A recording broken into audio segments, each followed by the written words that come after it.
evening as well. So turning into clear spells overnight, and that'll be for much of the country, lots of clear skies, but we do start to see this frontal system arriving from the west, cloud beginning to push in, particularly for Northern Ireland, Scotland and into parts of the West Country and Wales, starting to see some drizzly conditions moving in for Monday morning. Cooler though ahead of this, temperatures only just holding up into double figures and quite cool in the countryside, likely to be into the single figures here as well. But a dry and bright start across the east of the country, very much an east-west split through Monday, and we're going to start to see thickening cloud arriving from the west, strengthening wind, particularly through the Irish Sea, where we could see gales by the time we get into the afternoon, and we'll see some strong winds and some heavy rain here too. Cool underneath that rain, but there still will be some warmth in that sunshine the further south you are. Looks like things are heating up. Boxed boilers, sponsors of weather on GB News.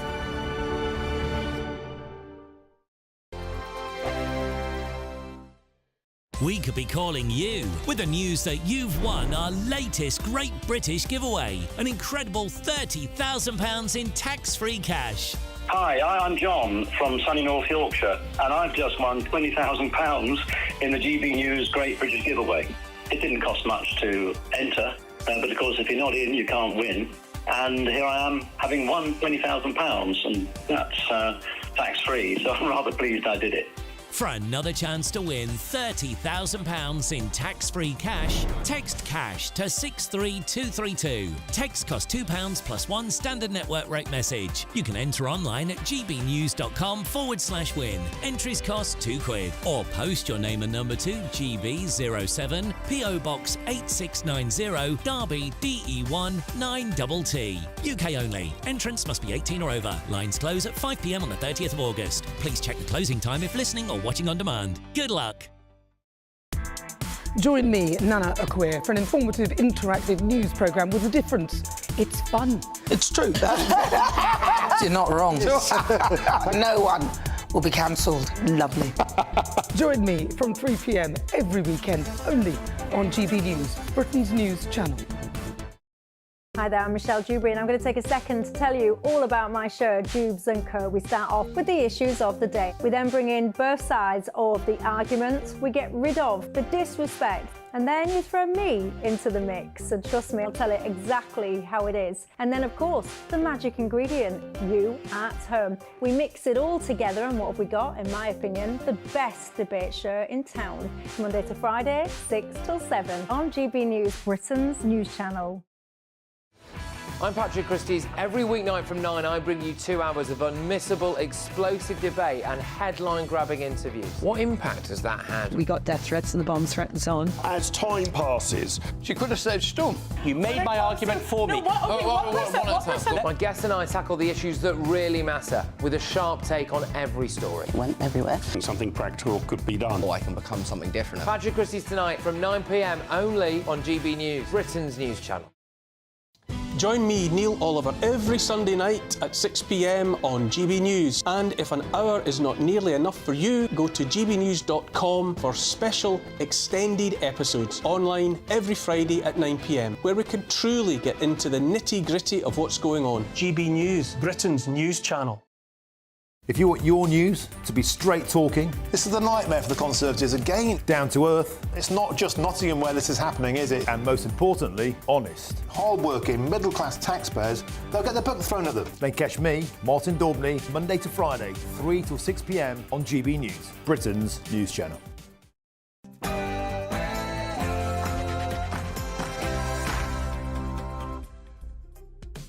Good morning and welcome to Sunday with Michael Portillo. August is a deceptive month. With much of the world on holiday, supposedly little happens. But on the contrary, it is often the month of choice for military action. On the 1st of August 1914, the German Empire mobilized. In 1939, on the 20th of August, the Nazis and the Soviets signed a pact that enabled them to dismember Poland. The Soviet Union chose this month to snuff out the stirrings of freedom in Czechoslovakia in 1968. And in August 2024, Ukraine has stunned Vladimir Putin and impressed the democratic world with its incursion into Russian territory. Sir Keir Starmer has been on political manoeuvres. Despite describing a frightful economic inheritance from the Tories, his government has found the money to pay inflationary increases to junior doctors, nurses, civil servants, teachers, the armed forces, the police and train drivers. I will ask my political panel whether this is just, wise and sustainable. Mel Stride, MP for Central Devon and Shadow Work and Pension Secretary, is considered to be the underdog in the Tory leadership race. He'll join me to argue that he is the right person to lead the opposition. Could the intense world of chess have taken a dark turn? In a game where mental prowess and strategy reign supreme, the allegation that a player has been poisoned would be remarkable in a work of fiction. Journalist Charlotte Litton will pick up the pieces as we enter the mercurial world of competitive chess. A 9-storey high mural has been erected on an arts and culture centre in northwest London to celebrate London's liveliest Jewish stories, featuring some of the most famous Jews to have lived and worked in the capital. I'll be joined by the artist Leon Fenster to explore the history behind this striking artwork. But before all of that, your headlines with Sam Francis.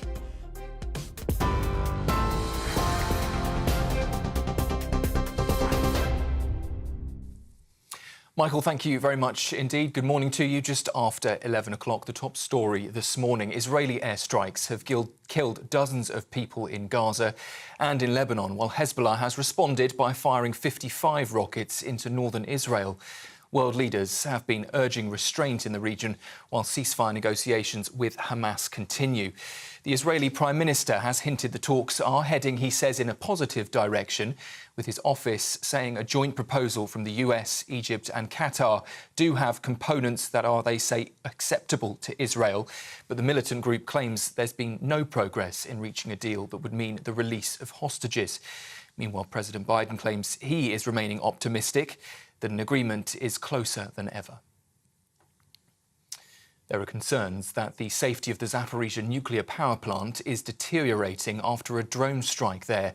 It caused an explosion just outside the site's protected area, although no casualties have been reported so far. That facility, the largest of its kind in Europe, has been occupied by Russian soldiers since the early stages of the war, and it comes as Ukraine's incursion continues into Russian territory. This morning, the former head of counter-terrorism at the Ministry of Defence, Major General Chip Chapman, told us that British-donated equipment is helping Ukraine push back Vladimir Putin. One of the things that the offensive does is establish momentum and initiative and gives more willingness to continue to support Ukraine, because what you can say previously is that they were losing slowly, and initially the provision of support equalised the battlefield, and now at least the momentum and initiative is with them in a tactical sense. Major General Chip Chapman there. And just a line to bring you from the Reuters news agency, we're also hearing that Belarus have now positioned at least 120,000 troops along the border with Ukraine. That, according to Alexander Lukashenko, the Belarusian president. So we will keep across that for you, but it does appear that that military formation has been positioned across the entire border with Ukraine, and they are saying that the border is also mined, quote, as never before. So any more details on that, we will bring it to you when we get it.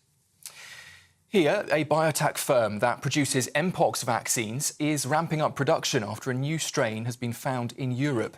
The clade 1b strain has been confirmed in Sweden after first being detected in the Democratic Republic of Congo. It's believed to be the most dangerous version of the disease so far found. The Home Secretary has announced a new crackdown on extremism, pledging to tackle harmful ideologies and address gaps in current government policy. The Home Office is launching a rapid sprint to analyse and recommend strategies for countering extremist threats, including rising radicalisation among youth online. That initiative follows the violent riots seen across England after the stabbings in Southport. Now 460 people have so far appeared in court, including 72 minors. Yvette Cooper says the new approach will target a spectrum of extremist ideologies. In Northern Ireland, a manhunt has been launched for a convicted murderer on the run. David McCord was in the custody of prison staff in North Belfast before disappearing on Friday. The 54-year-old is currently serving a life sentence for reportedly killing his girlfriend in 2003. It's been reported this morning that the King is set to cut the Prince Andrew's security team, according to those reports. The privately funded protection provided by the King after the Duke of York's lost police security in 2022 will end in November. Sources suggest this move indicates the Duke may also be forced to leave the Royal Lodge, with pressure mounting amid renewed scrutiny of his ties to Jeffrey Epstein. Earlier this year, Andrew refused to move to Frogmere Cottage, despite facing steep security costs. Around 30 people have been left injured after 2 Ferris wheel gondolas caught fire at a music festival in Germany.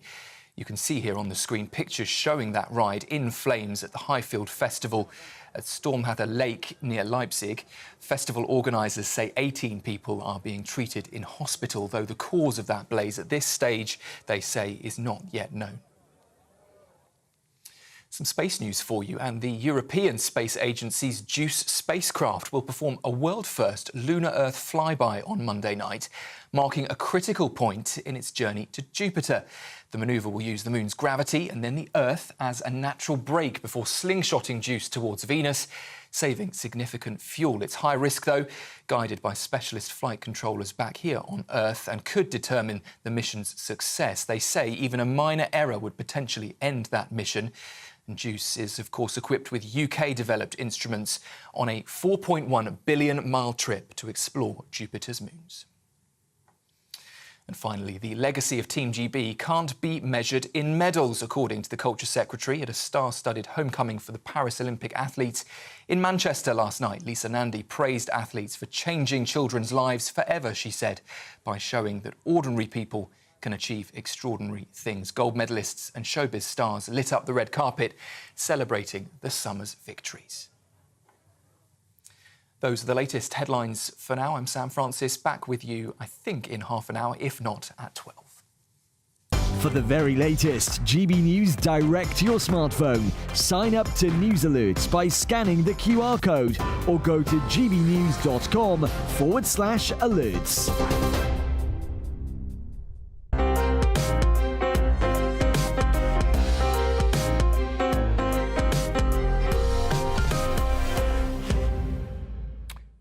Thank you very much, Sam Francis.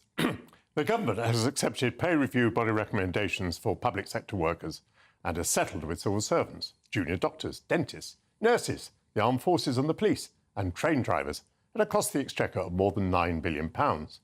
It will save £1.5 billion by not paying a winter fuel allowance to most pensioners. The Train Drivers' Union promptly announced strikes every weekend on LNER over a non-pay dispute. Tom Harris, who served as a Transport Minister in the last Labour administration, wrote, "So far, every trade union that has asked for inflationary pay increases from this government has received them. That state of affairs," he said, "cannot last forever. At some stage, a breaking point will arrive. You only need to read a history of the 1970s to see what happens next." I'm joined now by the barrister Sam Fowles, writer and broadcaster Candice Holdsworth, and former Labour Minister Bill Rammell. Welcome to GB News. Lovely to see you all. Bill, that interesting quote from Harris there, a former Labour minister, he's right, isn't he? It can't go on like this.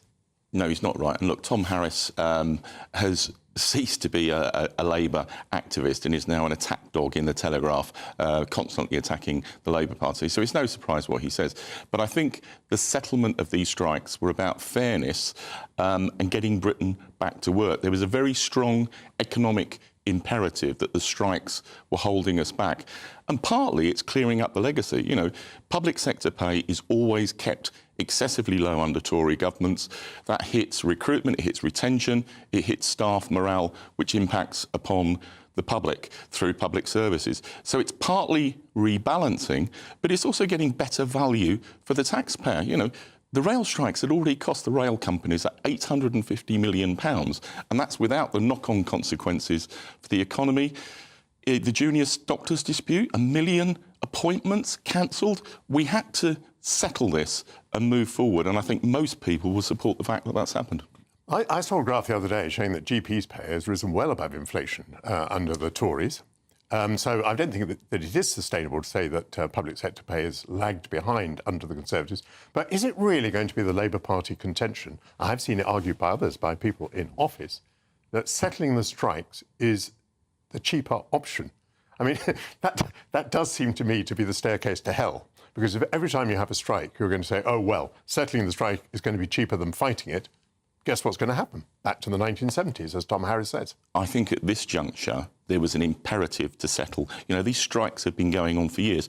GPs, I've got some sympathy with what you're saying. I think that's a different kettle of fish. And, you know, with the average GP who's a partner earning over £150,000 a year, I don't think we're going to see movement to anything like the same extent on that front. And I think moving forward, you're not going to see settlements of this order in future years. But we've had years of strikes which have massively hit public services and have massively affected the economy. We had to sort this out, and that's what's been happening. Candice, do you go along with that? Do you think that settling these strikes has been a good thing to do? Do you think that it's an economical thing to do?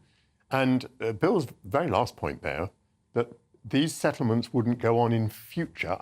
I don't quite find the logical link there, because it seems to me if you tell the trade unions they can have whatever they ask for, they'll go on asking for whatever they can get. Well, that would be my point. I don't think this was a skillfully negotiated settlement. I mean, I do not object to people getting a pay rise in this current economic environment. I think a lot of people are dealing with high rents, high mortgages, bills. Fine.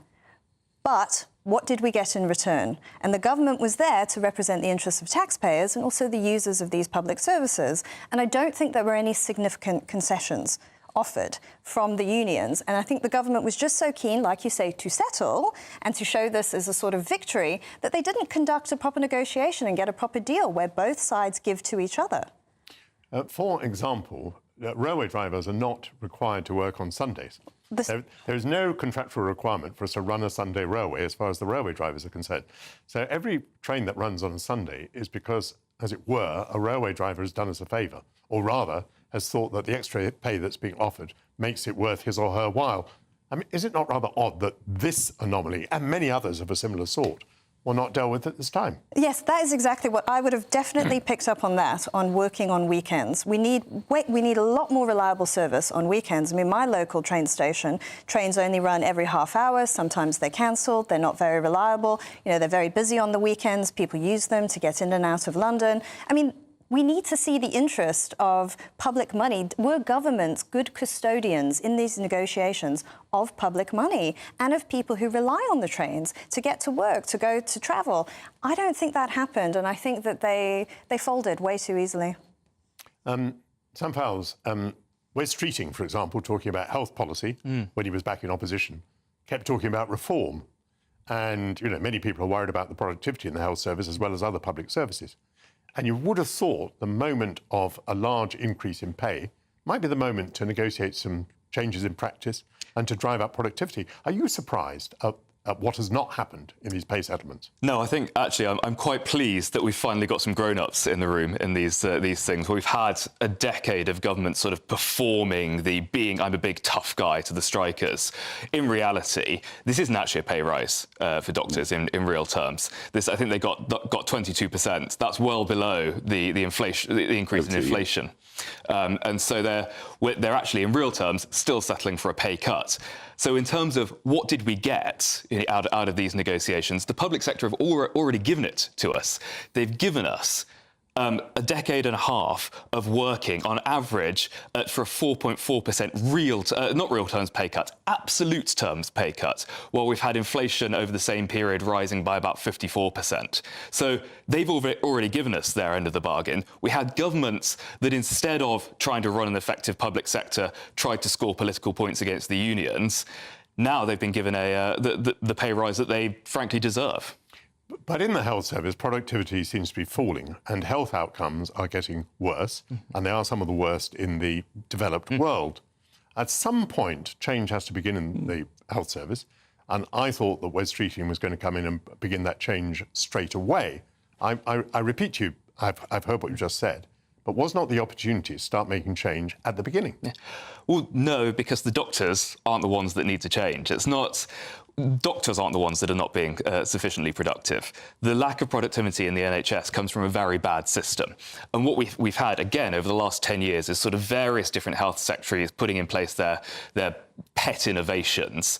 And now you have an NHS which spends almost as much time sort of trading between itself for different services as it does actually serving patients. Doctors want to get on and treat patients. They're being blocked from doing that because, for example, we don't have a joined-up information service in the health service. That hospitals don't have the capability to tell each other what a patient's background is. And the reason for this is because we introduced a fake market into the health service, and then we took that fake market back out a little bit, rather than having a health service that's focused on treating patients. Bill, how do you think the public will feel that, let's take the train drivers, I think moving from, kind of £60,000 to £70,000 a year for a train driver. Meanwhile, most pensioners are going to not receive their winter fuel allowance. Now, of course, it is true that there are pensioners who are very well off. You're probably one, and I am another. This coming year. Oh, right, whatever. But there are lots of pensioners to whom the winter fuel allowance does make a difference. And to claw back £1.5 billion from pensioners who are not in employment on the whole, in order to give it to train drivers, I mean, is that a good look for the Labour Party? Well, firstly, let me just address your previous point. I think there's an interesting tactical judgment in negotiations about whether you went for the reform now, allied with pay, or you settle and you've got that credit in the bank to bring the reforms in. And I think the latter approach is what the government was pursuing, and I think on balance it's the right one. The rail workers' deal is less than inflation. It's 14.25% over 3 years, and inflation was significantly more over that 3-year period. And with regard to pensioners, I'm staggered that the winter fuel allowance hasn't been means tested before now. I mean, let's remember it came in because there was a 75p increase back in 1999. Since when, we've had the triple lock on pensions that have substantially boosted pensioner income through the basic state pension, to an extent that pensioners are now less likely to be living in poverty than the working age population. So I think the means testing of the winter fuel allowance has been long overdue.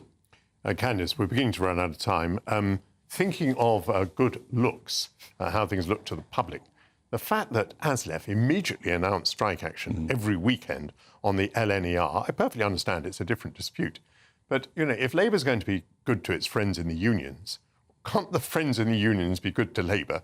Well, exactly. And I think also you saw that with the BMA as well, saying that they will strike again at another time when they perceive Labour to be vulnerable. I think in any negotiation, you have to be tough. You can't be seen as too friendly to the other side. And I think that Labour is perceived in that way, that they are friendly to them and that they just want to settle with them, rather than representing, like I say, the other side of the argument, which is what they should be doing. Sam Powers, no matter how justified you think these pay increases have been, as you do you nonetheless think that somewhere along the way in this Labour government, the Labour government is going to have to get tough about public sector pay? Can we go on in this manner all the way through, or is this just a starting position and after that this kind of holiday is over? Can you have 22% raises every year? Probably not. Can you, at the same time, though, the government has to provide services. And Economics 101 is if you need to provide a service, you've got to pay someone to deliver that service. And I think people are entirely entitled to ask for a decent wage for doing that. And like we all do in the private sector, we have a pay negotiation every year where we seek a pay rise to reflect inflation. And I think it's entirely justified and likely that pay rises will continue to reflect inflation. And that's a good thing. Thank you, panel, very much indeed. That's Sam, Candice and Bill. You'll all rejoin me in the next hour to discuss Ukraine and British politics.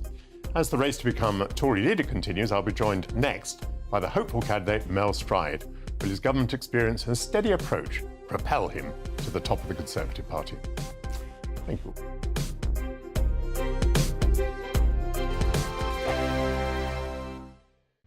This is GB News, Britain's news channel. Joining us now is GB News Royal Correspondent Cameron Walker to explain exactly what this is all about. Cameron, hi. We have heard Meghan and Harry talk about their mental health issues before in the past. So tell us more about this this site they're launching. Yes, it's a very serious topic, a very ambitious site that the Duke and Duchess of Sussex have launched this weekend. It's called the Parents Network, and it's set up in collaboration with 6 or 7 groups of parents who have lost, tragically, a child to suicide linked to their social media use. So it's connecting and offering help to parents who've lost a child, and that can be anything from cyberbullying, depression and anxiety, sexual exploitation, eating disorders and other traumas. And sadly, there are too many examples across the world, and Meghan and Harry have decided to tackle this very important topic, but also very difficult topic to cover. Now, Meghan's critics, we heard from that clip there, she was talking about her own experience of suicidal thoughts when she was a working member of the royal family. Her critics will say, why on earth is she making it all about herself? To be fair to Meghan, when the journalist Jane Pooley asks her, Jane Pooley specifically asked her about her suicidal thoughts when she was a working member of the royal family, she wasn't expecting it. She did give, to be fair, quite an eloquent answer, and Prince Harry then talks about the fact that all parents across the world need to be first responders when they're talking about helping their children overcome mental health problems related to social media use. There's lots of help and resources on the Archewell website, and I think it's going to be a while before we see if any of the words we've heard from Duke and Duchess of Sussex in this interview have any substance or any tangible impact going forward. Brilliant. That's our royal correspondent, Cameron Walker. GB News, the People's Channel. Good afternoon, Britain. Your lunchtime update on the stories that matter across the UK. From breaking news and insightful analysis, inspiring stories and lively debates. Are you comparing yourself to a former Prime Minister? Which is it? Stay informed, stay updated, stay entertained. I just don't know how anyone would not want to be there. Every weekday from midday. We are Good Afternoon Britain, only on GB News. Britain's news channel. Hi there, I'm Michelle Dewberry, and I'm going to take a second to tell you all about my show, Jubes & Co. We start off with the issues of the day. We then bring in both sides of the argument. We get rid of the disrespect. And then you throw me into the mix. And trust me, I'll tell it exactly how it is. And then, of course, the magic ingredient, you at home. We mix it all together, and what have we got? In my opinion, the best debate show in town. Monday to Friday, 6 till 7 on GB News, Britain's news channel.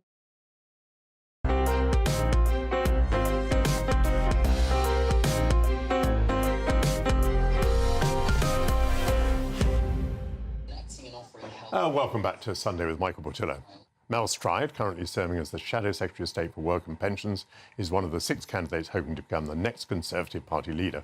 He's known for his pragmatic approach and experience within the party. He's positioning himself as a unifying candidate who can steer the Tories through a turbulent period.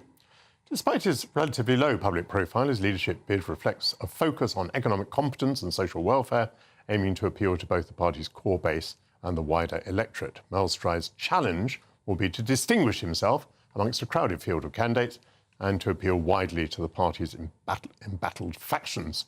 I'm joined now by the Right Honourable Mel Stride, MP. Jolly nice to see you.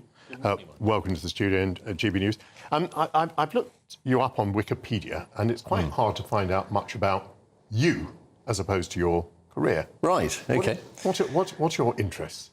So, well, my background was starting businesses from scratch around the kitchen table and building teams of people and setting objectives and climbing those metaphorical mountains with a team of people, both here and in the United States. Was that tough? Yeah, that is tough, and it needs leadership, actually. And I'm not talking about going into other people's companies and joining a team. I'm talking about doing it from the ground up, which is really what the Conservative Party now needs. Now, I went into Parliament age 48, having accumulated a lot of that experience. What the party now needs is... I left about that age. Well, there you go. We've got different careers. And, of course, you almost became leader, didn't you? As the favourite at one point, I think. You are the underdog, or so I'm led to believe. And the dark horse, Michael. I was the overdog. And to be the overdog is very bad. In other words, assumed to be the person who's going to win is a terrible thing. So I quite envy you being the underdog. Why don't I just pursue a bit more about who you are? What What's your interests? What do you read? My hinterland yes, would be what are you reading at the moment? a bit like yours. I'm very interested in history. As a hobby, I trained to be a guide, actually, of the British Museum and Tower of London and Windsor Castle, Stonehenge and all those sorts of places. I have a pilot's license, so there was a time when I was quite interested in flying, both here and in America. So I would say those are kind of things that are in my hinterland. But getting back to the party, the business and building businesses from scratch here and in the States requires the skills, the drive, the determination and the vision that our party needs to now reconstruct itself and get in a position where it's in political contention again. And that's the fundamental thing that I'm doing. I understand your shtick that you want to get back to why you're the right man to lead the party. I think people are quite interested in, who you are as a person. I mean, tell me a little bit about why you're interested in history. What turns you on about history? I think it gives you a connection to where you are. So if I walk around London, a Roman city in its origin, and I look at objects and streets and street names and places, I think you actually get a sense of ownership and comfort around the place that you're in if you know something about it. And it's all a story of human beings, isn't it? But of course it is. The whole world civilization is exactly that. And what I liked about guiding in particular, and this was a 2-year course that I pursued, is that to actually stand in front of an object and look at it and understand the history around it is far more fascinating and rewarding than reading about it simply in a book, I think. And history is all around us. But and, this, you can... This is fabulous. So in this case, why don't you come and join me as a TV presenter? Take us around Europe and the world and tell us about history. Why on earth do you want to be leader of the opposition? Because I care about my party and I care about my country, and I think we're in a very perilous situation for the Conservative Party at the moment. Yes, you could say. I would hope, very much hope, under whoever the leader is, that we are now at an inflection point and we start to recover. But there's no guarantee of that at all. It is quite possible that we end up in a far worse position even after the next general election. The question then becomes, why have I stepped forward? Far worse position even than now. It is possible. It is possible, yes. I mean, you look at 97. So 97 was a very low point. But we didn't have a great phalanx of Liberal Democrats on our left and indeed reform in Parliament with members of Parliament. Sure. So I think there are reasons why one could be very fearful. But I'm optimistic because what I know is that if we can unite the Conservative Party, which is one of the reasons why we've fallen back, if we can drive change in the way, incidentally, I did with welfare, where I took billions of pounds out of the welfare budget, had hundreds of thousands of people going on that journey into work as a consequence of the reforms that I drove through in the 18 months that I was there. If we can channel that kind of approach into building the right policy platform to reach out to reform voters, respect the decision they took, but address those issues, and lean into those that we lost to Labour and the Liberal Democrats, and reform our party, incidentally. It's far too weak as a campaigning machine. If we can do all those things, then we can get back into contention. We can actually win the next general election. So why me and why now is because I think I'm the right person at the right time. If you win the position of Leader of the Opposition, you won't be Prime Minister. There's no guarantee. Look, if you no, you won't be. Hold on, Michael. No, I simply do not accept that. So if you were interviewing me after the 2019 general election, and heaven forbid I was a socialist, you would be saying this is the worst result since the 1930s. There is no conceivable way you are going to be in government in 2024. And yet, look what happened. There are no rules left in politics. And look at Labour's position. They've won on the smallest proportion of the popular vote in our history, under 34%. They had the benefit of a lot of tactical voting, 55,000 voters to elect a Conservative MP, just 25,000 for a Labour MP. That is going to start to unwind. And I think we may see Labour built with its fortress as a castle of sand, actually, that we can wash away. But we're going to have to unite to do it. We're going to have to get the right platform together, which is going to take time. It'll take months and years rather than being done overnight. So all this discussion about policy and whether we should agree to do this is a bit premature, frankly. And we've got to reform the organisation so we're fighting fit to win. Most of the notable recoveries in the fortunes of political parties are brought about by charismatic leaders. I think of the emergence of Margaret Thatcher, of Tony Blair, of David Cameron, and, of course, of Boris Johnson. Now, are you charismatic?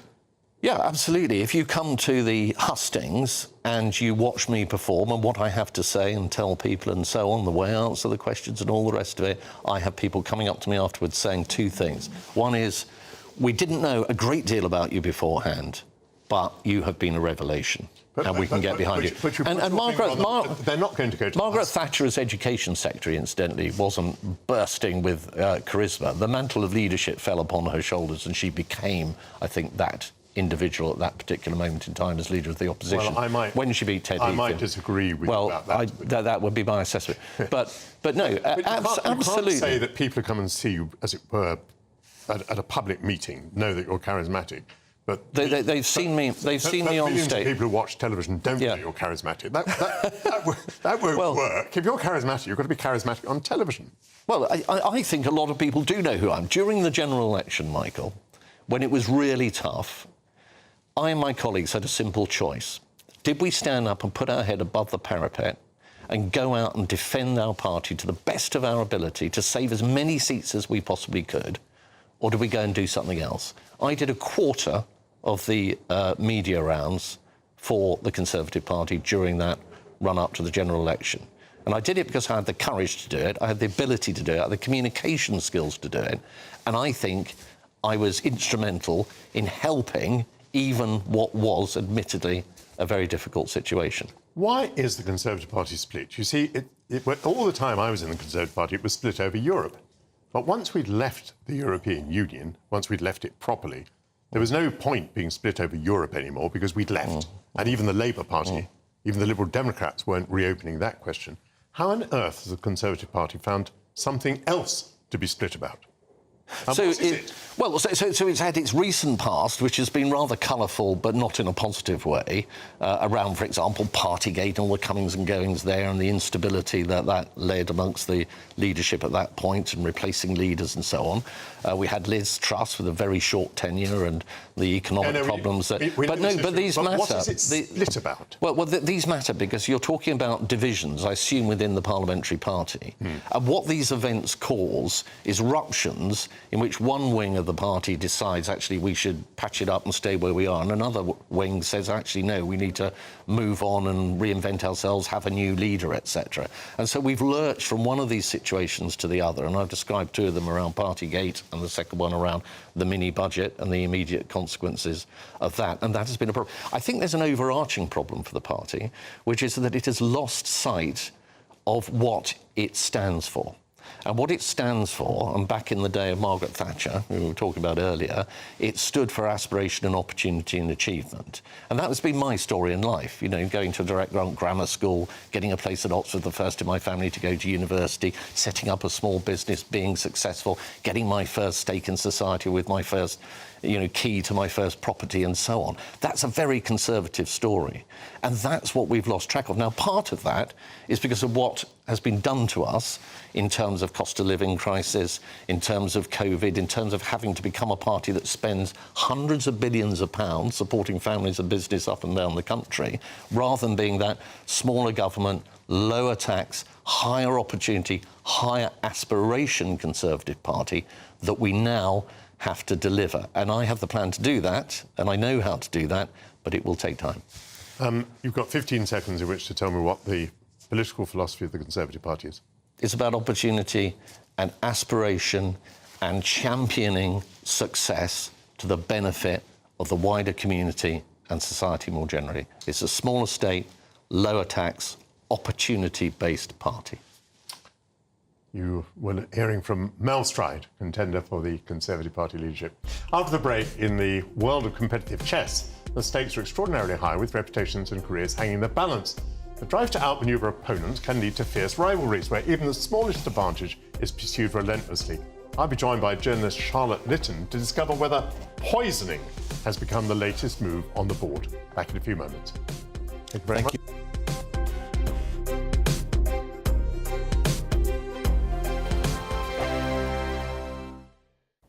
Hello and welcome to your latest GB News weather update from the Met Office. Another fine day in store for Sunday, drier for many with plenty of sunny spells around, although still quite breezy for Scotland with some showers here too. But for the bulk of the UK, lots of sunshine to start on Sunday, a couple of showers across the West Country, Northern England and Western Scotland through the morning. But by the time we head into the afternoon, those showers largely dying away and lots of sunshine and clearer skies than we've seen recently here. And generally a pretty good day across the board through Sunday. Temperatures into the low 20s, perhaps up to 25 close to London, and a little bit cooler and still feeling quite chilly with that strong westerly breeze across northwest Scotland. Then through the afternoon, we're going to see plenty of sunshine around, particularly for eastern Scotland. There should be lots of sunny spells here, but it will be feeling cool. Temperatures only into the mid-teens across western parts of Scotland, and with that breeze, it still will be feeling quite cool, especially over higher ground. Northern Ireland seeing a brighter afternoon and evening than yesterday, and there'll be plenty of sunshine across the board, and most places across the southern half of the UK will be dry through Sunday evening as well. So turning into clear spells overnight, and that'll be for much of the country, lots of clear skies, but we do start to see this frontal system arriving from the west, cloud beginning to push in, particularly for Northern Ireland, Scotland and into parts of the West Country and Wales, starting to see some drizzly conditions moving in for Monday morning. Cooler though ahead of this, temperatures only just holding up into double figures and quite cool in the countryside, likely to be into the single figures here as well. But a dry and bright start across the east of the country, very much an east-west split through Monday, and we're going to start to see thickening cloud arriving from the west, strengthening wind, particularly through the Irish Sea, where we could see gales by the time we get into the afternoon, and we'll see some strong winds and some heavy rain here too. Cool underneath that rain, but there still will be some warmth in that sunshine the further south you are. If you want your news to be straight talking, This is a nightmare for the Conservatives again. down to earth, It's not just Nottingham where this is happening, is it? and most importantly, honest, Hard-working, middle-class taxpayers, they'll get the book thrown at them. then catch me, Martin Daubney, Monday to Friday, 3 till 6 p.m. on GB News, Britain's news channel. Join me, Nana Akwe, for an informative, interactive news programme with a difference. It's fun. It's true. You're not wrong. No one will be cancelled. Lovely.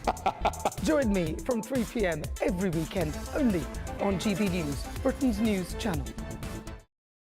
Join me, Neil Oliver, every Sunday night at 6 p.m. on GB News. And if an hour is not nearly enough for you, go to gbnews.com for special extended episodes online every Friday at 9 p.m, where we can truly get into the nitty-gritty of what's going on. GB News, Britain's news channel.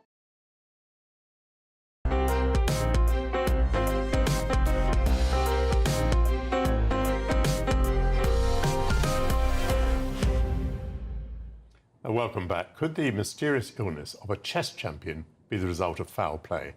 Did a Russian player fall victim to mercury poisoning in a sinister cheating plot? Amina Abadakova stands accused of using mercury from a thermometer to poison the board and pieces of rival Umaganat Osmanova. Journalist Charlotte Litton joins me now to check the plausibility of this story. I mean, it is just amazing. Can it possibly be true, do you think? Well, the video evidence is fairly compelling. We see the player go in, look over her shoulder sneakily, rub something, it appears, on the chessboard, on the pieces. So it does seem like it's pretty compelling evidence that this did indeed happen and there was something sinister going on. But then you're talking about an extraordinarily amateurish crime. I mean, if it was all caught on video, I mean, how can that possibly be? You'd think if you were going to do something this risky, it would be slightly more sophisticated.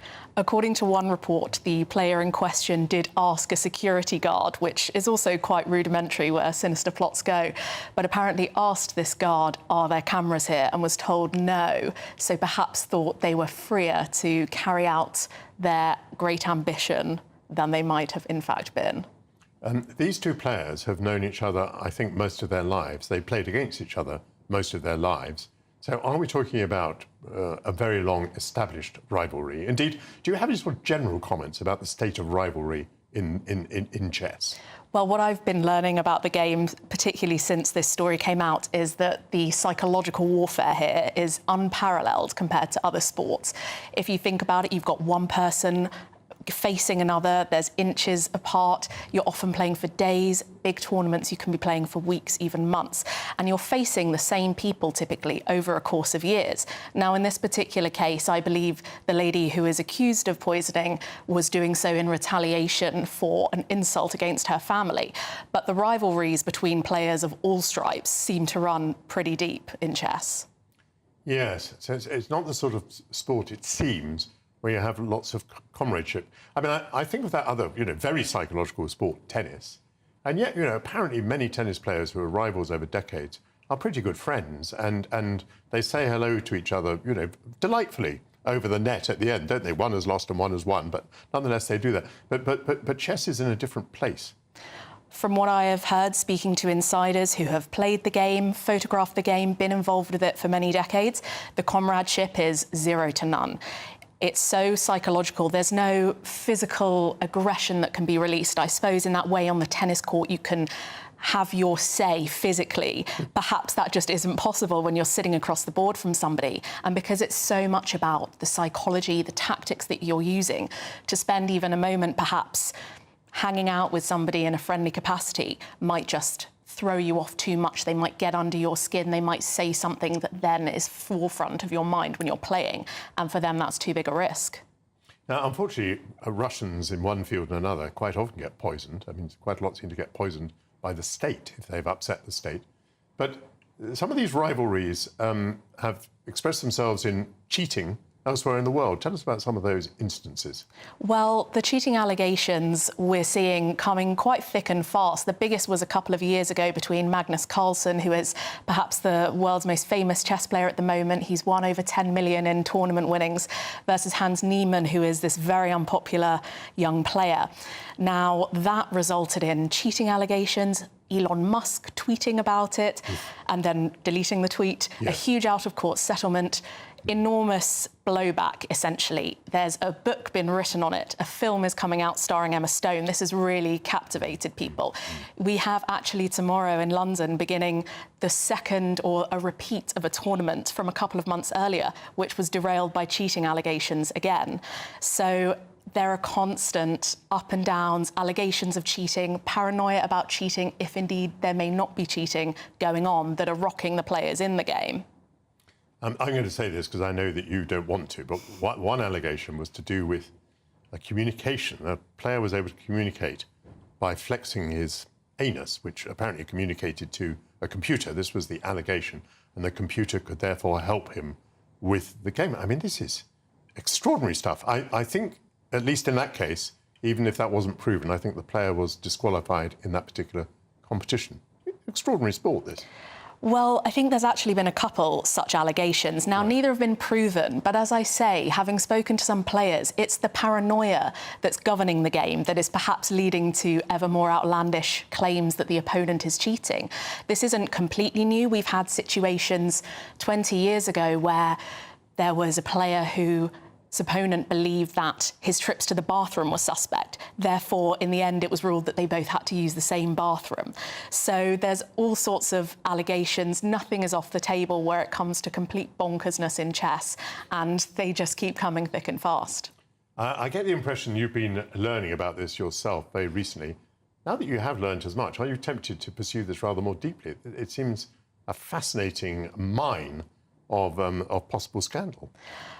It definitely is fascinating. I will say there's also a lot that I imagine is unspoken within chess. Having spoken to some of the insiders, there's a bit of a culture of fear, particularly with some of the biggest names in the sport. You enter a tournament, there's the hush that's required, obviously, so the players can concentrate, but it also leads to this heightened state of paranoia, this fear that the players have, the stakes on the line, the ever-growing desire to be top of the ratings list, the prize money. There's a lot of scandal going on, and I imagine we'll learn more of it as well. Well, perhaps you'll come back and talk to us when we do learn more. Thank you very much indeed, Charlotte Lytton. Still ahead, we'll be discussing the rich history of British Jews encapsulated in a new artwork in London. Stay with us. Thank you very much, mate.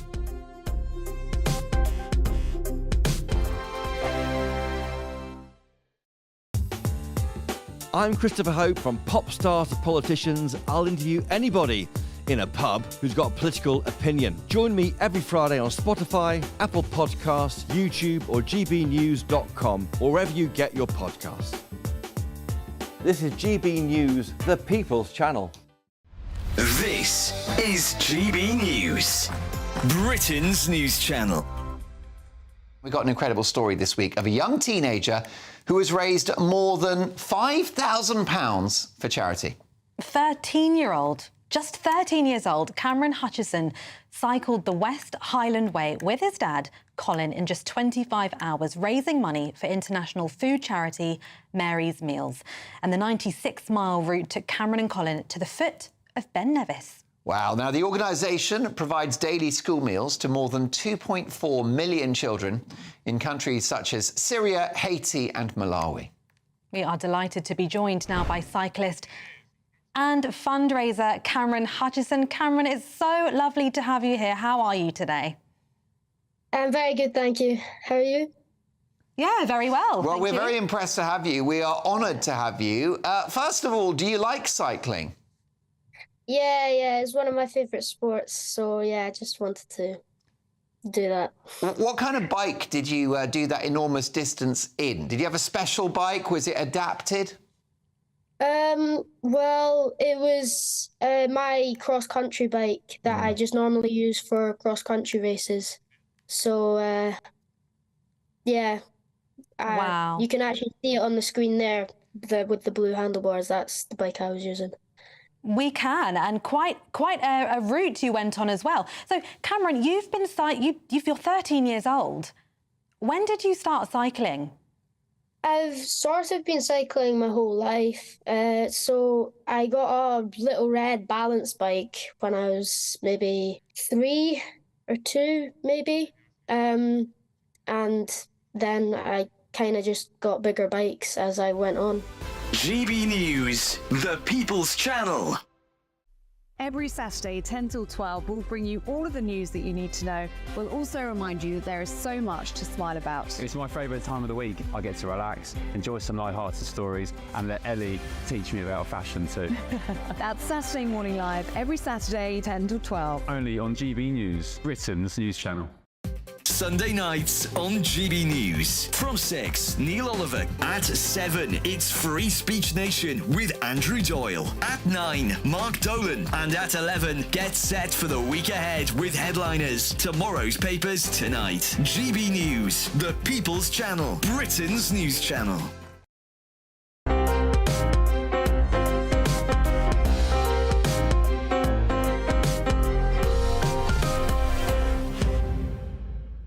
Welcome back. A new 9-storey high mural celebrating Jewish life in Britain's capital has been unveiled in Finchley Road.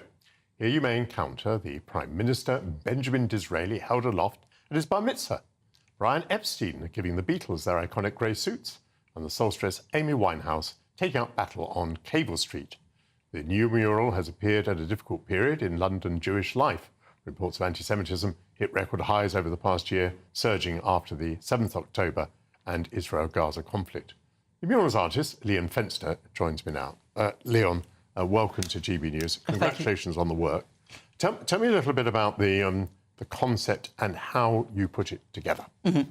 Well, all of my artworks are essentially storytelling. So trying to pull back the curtain on some specific world that I can reveal, whether that's the world of a particular family, of a community, of an organisation, of a city. And in this case, the challenge was how to depict in a single artwork the entire story of Jews in the city of London. And so this began about a year ago, and I was drawing it for a few months.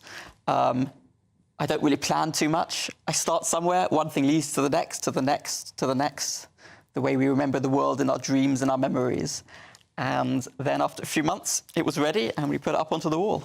We're looking at it on the screen at the moment. Give me an idea of the dimensions of this thing. We've talked about it being 7 stories high. Right. It also looks like it's pretty broad. It is. I've also been looking for larger and larger public canvases. I did not think I'd find such a spectacular wall as this.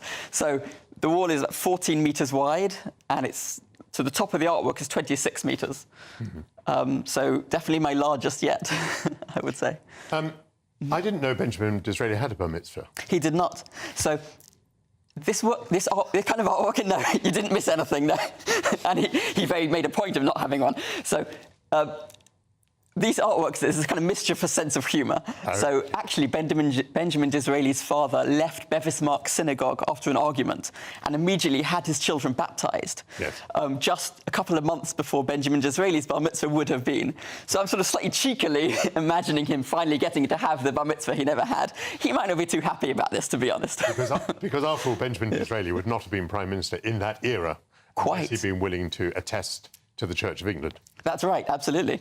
So that's why there's something slightly cheeky about it. Exactly. What about, yes. Let's pick another one then. Sure. Amy Winehouse and Cable Street. Yes. Now, is that another fantasy? It is another fantasy. Because Cable Street, yes. Well, tell us about Cable Street. We're talking here yes. about the fascist demonstrations against Jewish people yes. in the East End of London. That's right. Whose date was, what, just before the Second World War? Right, so it would have been the residents of sort of Stepney Green coming together to barricade the streets against Oswald Mosley's fascists, so when he was the leader. And, you know, Battle of Cable Street has to be in there, but I don't want to include it in the obvious way. I want to include it in some dreamy way, like I always do. So I thought, OK, I'll focus on the children, because even the children are said to have taken part in the battle by throwing marbles underneath the horses' hooves that were protecting the marchers. So the horses would sort of rear up and trip over the marbles.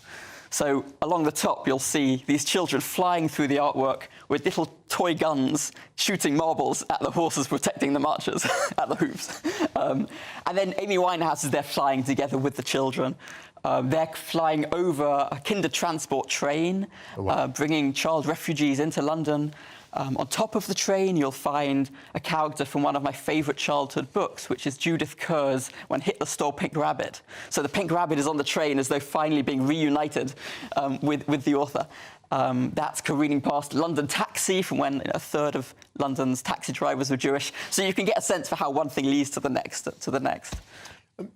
Tell me about the ethics of it. If there are a mural celebrating Christian contribution to London or Catholic contribution to London, Muslim contribution to London, would any of those raise ethical difficulties? Well, firstly, I'm always up for the next challenge. So whoever wants me to commission me to pick some new world, I'm happy to go to have the challenge presented to me. I don't see it as picking out a group, an ethnic or religious group, is there a problem with that? In a way, I think these artworks are about being hyper local. So the idea is to show that within each of these communities there is this entire world, as it were. Under every stone there's an entire world. So I actually want to go more and more specific. If someone said, could you do just the story of specifically Jewish refugees in Stepney Green? Great, I will depict that entire world. So to me, it's all about appreciating the kind of wonderful complexity and diversity of stories that exist in even our small own little world that we take for granted. Yeah. Has either you or your art attracted any hostility? It hasn't yet, no, which has been very pleasant. Yeah, very pleasant. Yes. Long may it continue. Thank you. So. Yes. So if people go to see the mural, which I think they will in Finchley Road, is there a sort of key? Have you published? Is there a key online so that we may know what all the references are? Yes, absolutely. So when you go there, there's a QR code you can scan, and it brings you to a guide which tells you everything in there. In fact, I think if you go to leonfencer.com/Jewish London, you can actually see the guide before you go as well, so you could read up on what's in the artwork. But also, I'm really excited by the connections that I've made in the artwork that maybe someone will only discover 10 years from now. So I hope there's things that people will discover that aren't in the guide as well. Yes. Well, many congratulations to you, and let's hope that a lot of people go and see it and learn things. They need to be a bit careful about what they learn, because there was I was about to tell people at a dinner party that Disraeli had a bias. I would have got that one pretty badly wrong. I didn't know I had such a great responsibility of shaping history potentially in this way. Well, a memory of it. You need to be very careful. Thank you very much indeed, artist Leon Fenster. You're watching Michael Portillo on GB News, Britain's news channel. That concludes the first hour of the programme, but please don't go away. After the break, we'll be looking at a new exhibition at Gainsborough's house, how a Daily Express cartoonist who drew James Bond is now represented in the archives of the Oscar Awards. And in our Taste of Britain segment, I will be toasting National Pinot Noir Day. Lots to look forward to. Come back soon.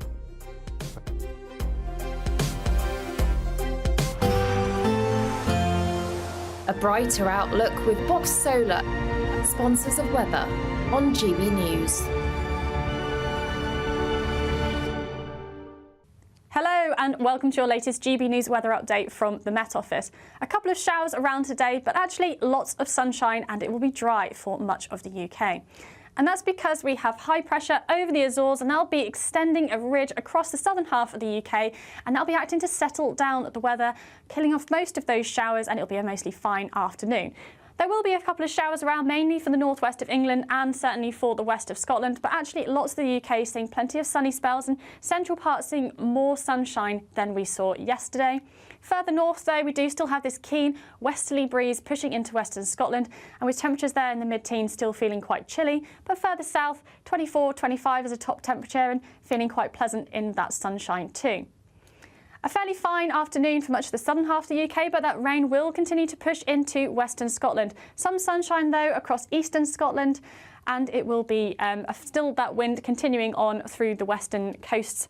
Northern Ireland staying largely dry, and over the high ground of northwest England there still will be some drizzly outbreaks. But again, lots of evening sunshine for Wales and much of the south. We start to get some drizzly showers moving into the southwest later on into the evening.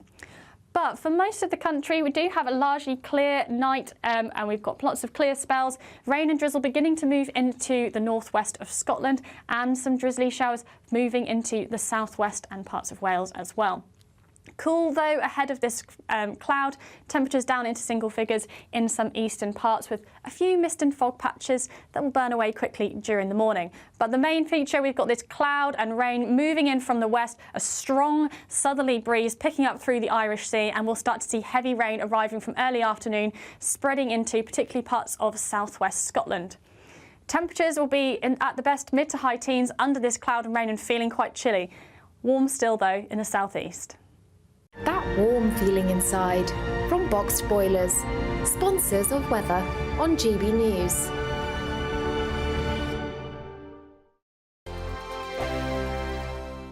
Don't miss out on your chance to win a whopping £30,000 in tax-free cash to spend however you like. It's extra cash that could really make a difference to your coming year. You could find yourself on that holiday you've always wanted to take, buy that treat that always seemed out of reach, or just send some of those day-to-day financial stresses packing.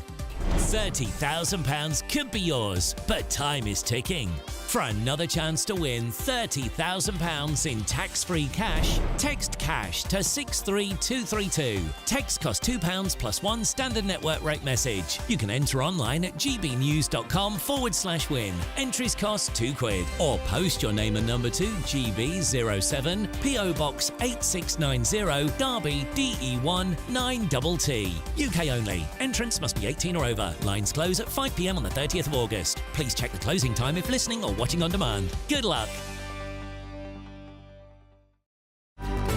Good afternoon, Britain. Your lunchtime update on the stories that matter across the UK. From breaking news and insightful analysis, inspiring stories and lively debates. Are you comparing yourself to a former Prime Minister? Which is it? Stay informed, stay updated, stay entertained. I just don't know how anyone would not want to be there. Every weekday from midday. We are Good Afternoon Britain, only on GB News. Britain's news channel. Welcome to State of the Nation, daily plunge into the stories shaping our country. I'm Jacob Rees-Mogg, and Monday to Thursday we bring you the insights, the facts, the truth about how our country is being governed. Because what happens in Downing Street matters down your street. Tune in to State of the Nation every Monday to Thursday, 8 to 9 o'clock. Only on GB News, the People's Channel, Britain's news channel. Hi there, I'm Michelle Dewberry, and I'm going to take a second to tell you all about my show, Jubes & Co. We start off with the issues of the day. We then bring in both sides of the argument. We get rid of the disrespect, and then you throw me into the mix. And trust me, I'll tell it exactly how it is. And then, of course, the magic ingredient, you at home. We mix it all together, and what have we got? In my opinion, the best debate show in town. Monday to Friday, 6 till 7 on GB News, Britain's news channel. Are the newspapers getting you down? My wife didn't divorce me that month. Struggling to separate the wheat from the chaff? I know that it's a bit of a circus at the best of times. Well, don't worry. Headliners has got you covered. We'll take the burden of reading the day's news, and if we get depressed, who cares? It's an occupational hazard, frankly. That's Headliners on GB News from 11 p.m. till midnight, and the following morning, 5 till 6 a.m. on GB News, the comedy channel. Nah, just kidding. Britain's news channel.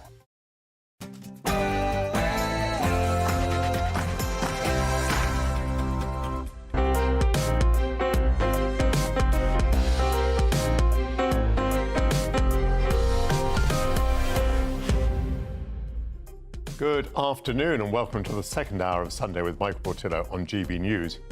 When it seemed that Ukraine was slowly losing a war of attrition against the invading Russians, the defenders have produced an August surprise with a bold incursion into Russian territory that caught Vladimir Putin off guard. It seems that British-made Challenger tanks are on Russian soil. Is there any reason why British-manufactured Storm Shadow missiles should not also pound targets in Russia? My political panel will turn its mind to this foreign war. The creative partnership of British artists Cedric Morris and Arthur Lett Haynes blended their respective talents to create vivid, nature-inspired works. Their deep connection to the natural world is explored through a new exhibition at Gainsborough's House in Suffolk. The curator, Dr. Pat Hardy, will join me. A British artist used cartoons for the Daily Express in the 50s and 60s to inspire the James Bond films that have recently been made, and those cartoons have been gifted to the Oscars archive. I'll be joined by John McCluskey's son, Sean McCluskey, to explain the connection to 007. And finally, in our Taste of Britain, we'll be celebrating International Pinot Noir Day, which brings wine lovers together to appreciate one of the world's most versatile grapes. All of that ahead, but first your news headlines with Sam Francis.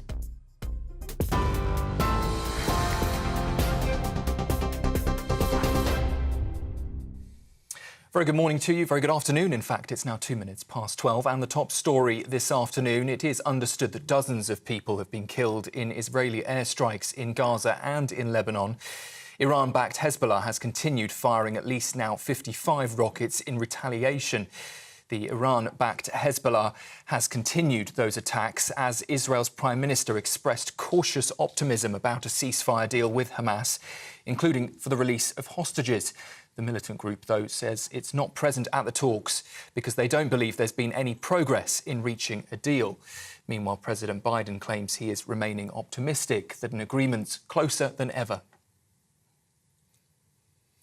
There are concerns that the safety of the Zaporizhzhia nuclear power plant is deteriorating after a drone strike. It caused an explosion just outside the site's protected area, although no casualties have been reported at this stage. The facility, the largest of its kind in Europe, has been occupied by Russian soldiers since the early stages of the war there. And it comes as Ukraine's incursion continues into Russian territory. Well, former head of counter-terrorism at the Ministry of Defence, Major General Chip Chapman, told us this morning British-donated equipment is helping Ukraine, he says, to push back Vladimir Putin. One of the things that the offensive does is establish momentum and initiative and gives more willingness to continue to support Ukraine, because what you can say previously is that they were losing slowly, and initially the provision of support equalised the battlefield, and now at least the momentum and initiative is with them in a tactical sense. Official figures reveal almost 500 people crossed the English Channel yesterday in at least 9 small boats. They made the journey following 2 days of no reported migrant arrivals. It brings the total number now of migrants reaching the UK so far this year to 19,000. More than 5,000 of those have arrived in UK waters since Labour came to power on July the 4th. The Home Office insists it is creating a new border security command to tackle the problem. The Home Secretary's announced a new crackdown on extremism, pledging to tackle harmful ideologies and address gaps in government policy. The Home Office is launching a rapid sprint to analyse and recommend strategies for countering extremist threats, including rising radicalisation among young people online. That initiative follows the violent riots across England in recent weeks after the Southport stabbings, with now over 460 people appearing in court, including more than 70 minors. Yvette Cooper says the new approach will target a spectrum of extremist ideologies. She says aiming to prevent the spread of hateful beliefs and violence. News from Devon, and a don't swim alert has been issued for a popular seaside town there because of a sewage leak. South West Water says it can't keep up with the spill caused by a burst pipe at a nearby pumping station in Exmouth. It has apologised, though residents say it's not good enough, and they're insisting engineers are working round the clock to fix the problem. It comes after the regulator Ofwat announced water bills could rise an average of £94 over the next 5 years to cover the cost of upgrading the infrastructure in the water system. It was also revealed that 3 water companies, not including South West Water though, are facing a combined fine of £168 million for failings including sewage spills. A murder investigation is continuing after a man became trapped in a burning building in Wigan. Officers from Greater Manchester Police were called to reports of a fire at a property on Dumbarton Green on Wednesday last week. The victim, now known to be in his 40s, was taken to hospital where he later died. The incident's being treated as a suspected arson attack and a man has been arrested. The London Fire Brigade says the age and the design of Somerset House proved a challenge as crews responded to a fire yesterday in the historic building. Flames were found in the roof, with 125 firefighters called out to the scene on the Strand. The venue will remain closed until further notice, but the Courtauld Art Gallery will be open today. Around 30 people have been left injured after a Ferris wheel caught fire at a music festival in Germany. You can see here on the screen pictures showing that ride in flames.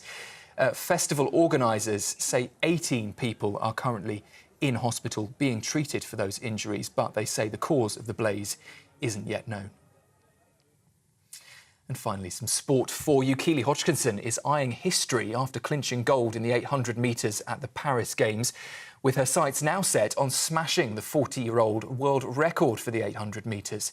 The 22-year-old says her recent performance in London, where she ran less than a second over that record, has fuelled her confidence. She's not slowing down either, with Hodgkinson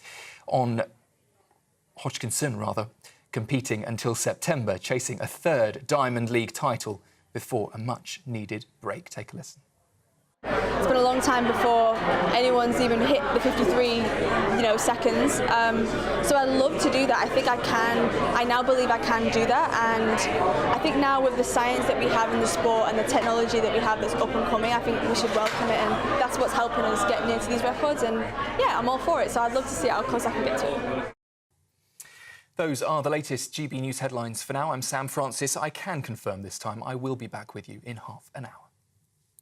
For the very latest GB News direct to your smartphone, sign up to News Alerts by scanning the QR code or go to gbnews.com/alerts.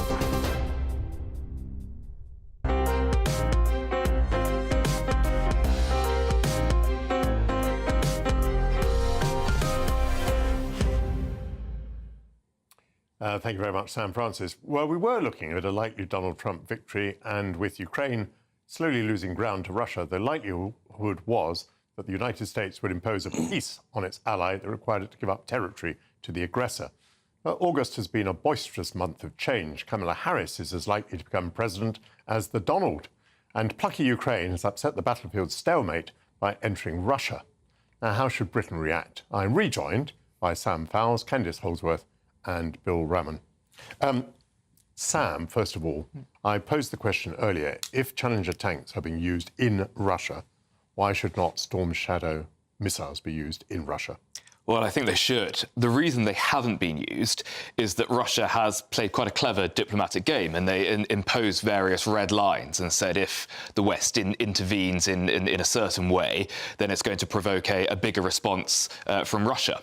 What we see from this incursion is that those red lines can be breached. They said if British tanks went over, then there'd be a stronger response. There hasn't been any response.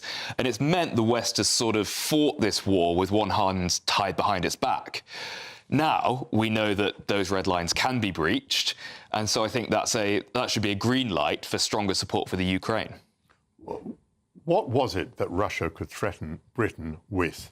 Are we talking about cyber attacks? I mean, early on, of course, Putin used to talk about nuclear weapons rather a lot, whether battlefield nuclear weapons or strategic nuclear weapons. And that seemed to have some impact on the West's thinking and attitudes. What do you think it is now that the European allies and the Americans might fear that Russia could do to them?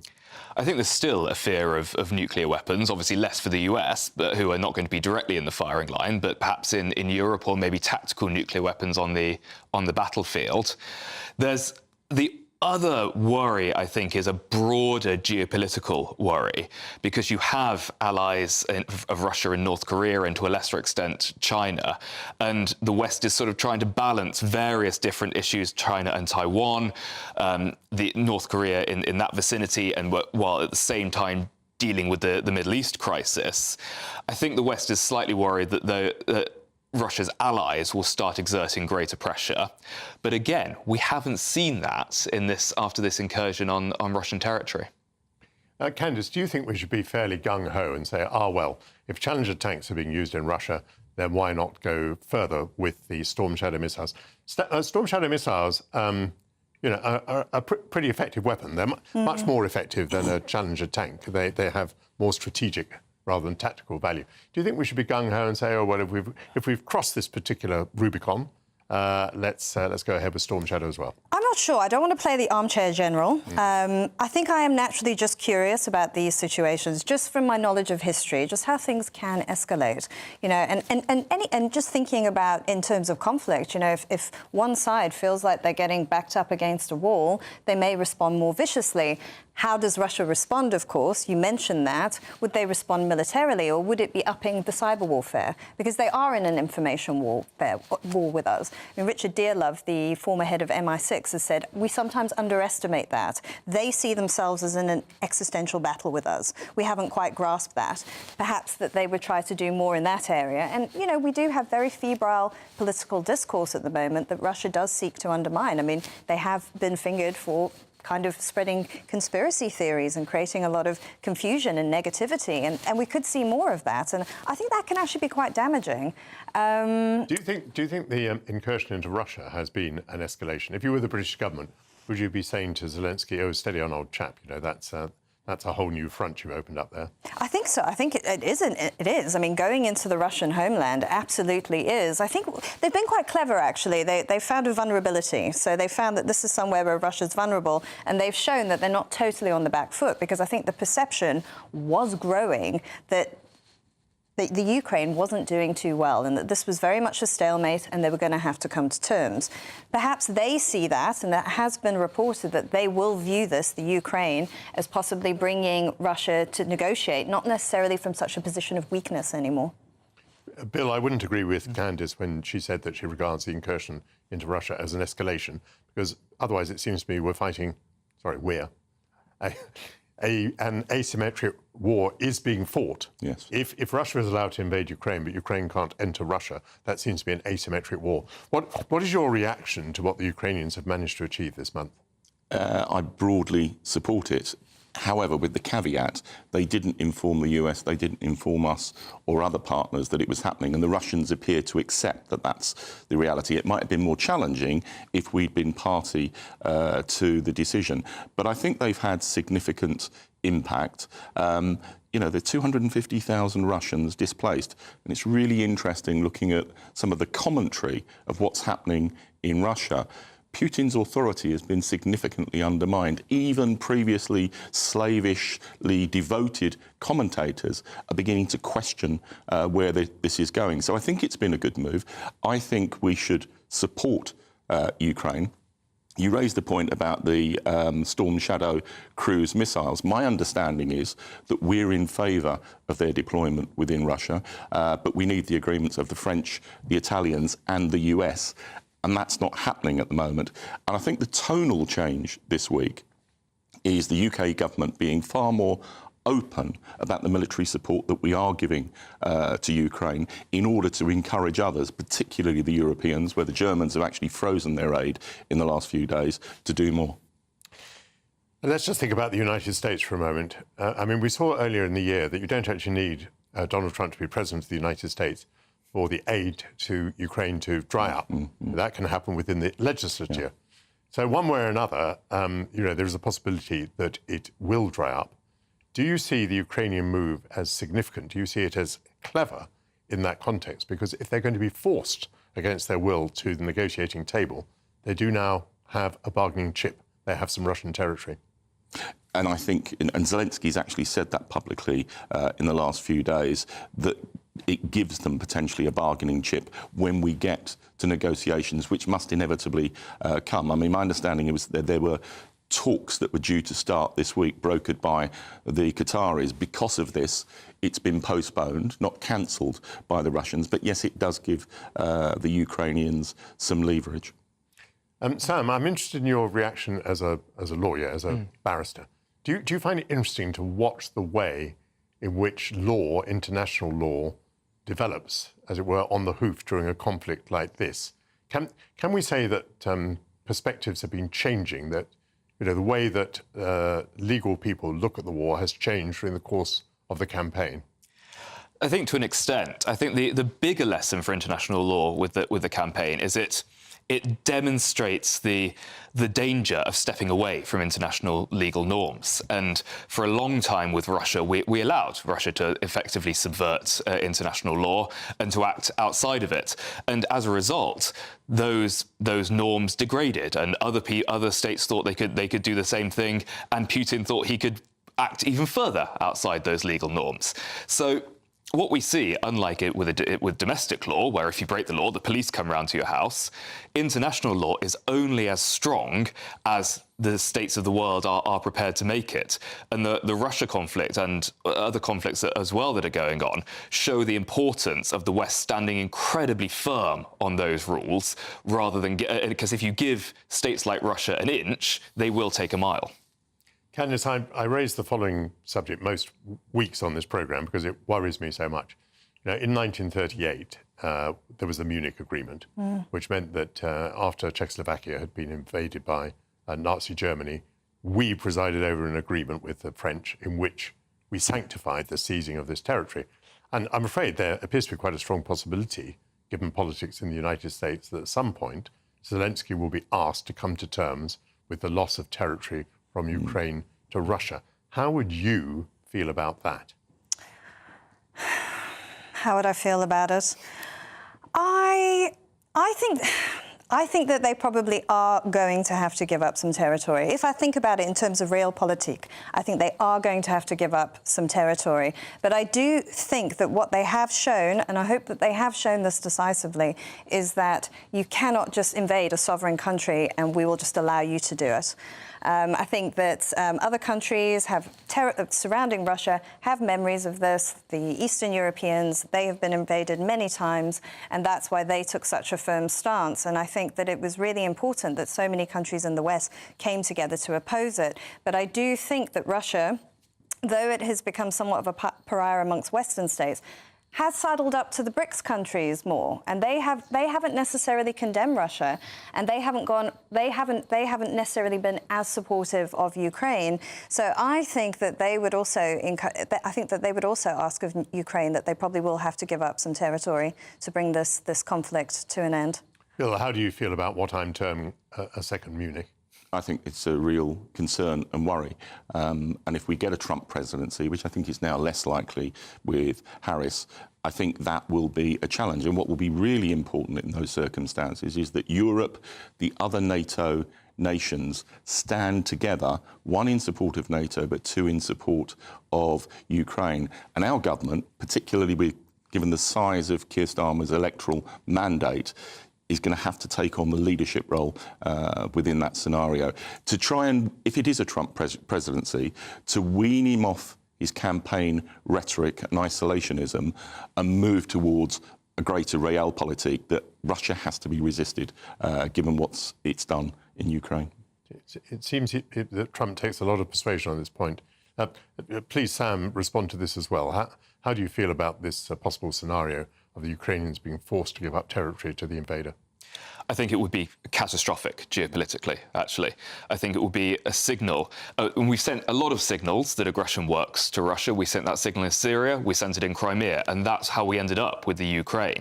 If you repeat the mistake again, then it sends a signal not just to Russia, but to China and also to North Korea that aggression works and that the West is weak enough, and not just the West, but the rules-based international system that benefits us all is weak enough.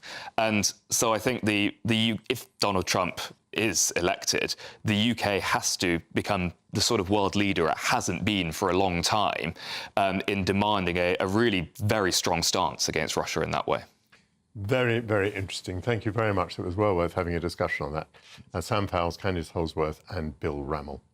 A new exhibition, Revealing Nature, at Gainsborough's House, explores the intertwined artistic journeys of Cedric Morris and Arthur Lett Haynes. It delves into their vibrant depictions of nature, offering a glimpse into their distinctive perspectives and contributions to 20th century British art. The exhibition's curator, Pat Hardy, will join me. I'll be back in 3 minutes. Thank you.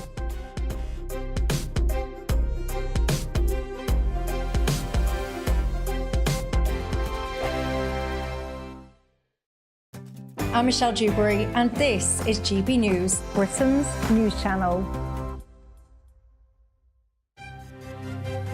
GB News Breakfast, every day from 6 a.m. Well, we're joined this morning by the broadcaster Paula London, who thinks we shouldn't allow flexible working, and the founder of Real Mums Club, Chrissy Powell, who thinks that it is an absolutely brilliant idea. Let's start with you, Chrissy, because nobody is suggesting for a minute, are they, that being a parent isn't a job?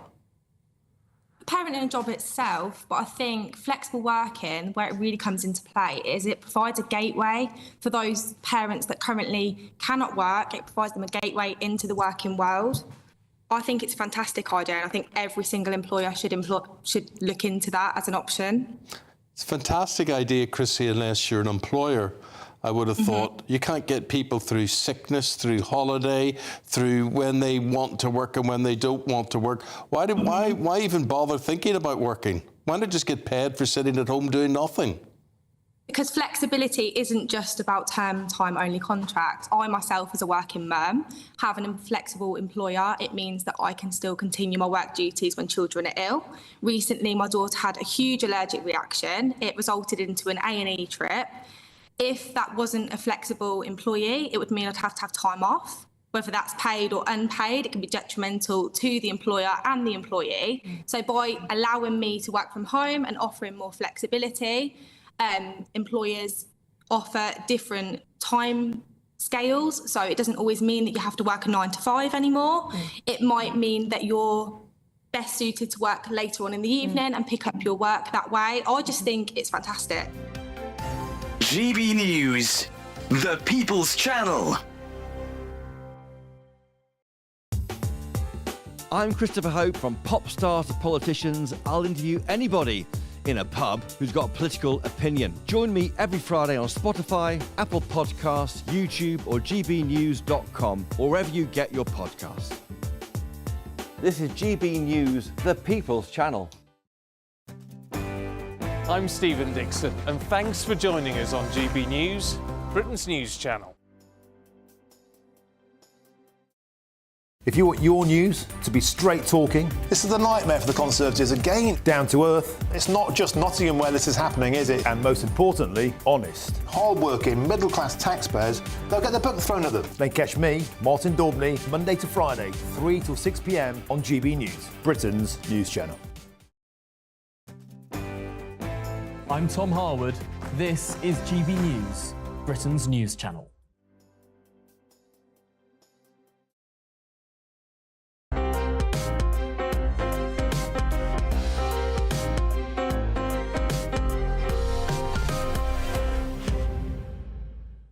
Welcome back. A new exhibition at Gainsborough's House in Sudbury in Suffolk is the first to chart the artistic careers of Cedric Morris, who lived from 1889 to 1982, and Arthur Lett Haynes, who lived from 1894 to 1978. They were partners in love and art for 60 years. Revealing Nature is an exhibition that delves into their artistic legacy, showcasing their vibrant and expressive interpretations of the natural world and the deep connection between their art and their personal lives. I'm joined now by the exhibition curator, Dr. Pat Hardy. Thank you very much indeed for joining me on GB News. Some people will not be in the least bit familiar with these two British artists. So do you want to say a word of background about Cedric Morris and Arthur Let-Haynes? Yes, I mean, the connection to Gainsborough's house is that about 100 artworks were left in 2017 of Cedric Morris's works. And it was felt then that an exhibition to showcase that work would be very appealing to the public, mainly to raise the profile. Since 2017, Morris's flower paintings have had a lot of traction. They've become very popular commercially, and there's been more research done on them. So it was felt that it would be good to broaden out the flower painter aspects of Morris's work to showcase the portraits and the landscapes and protest paintings, which we now had in the collection.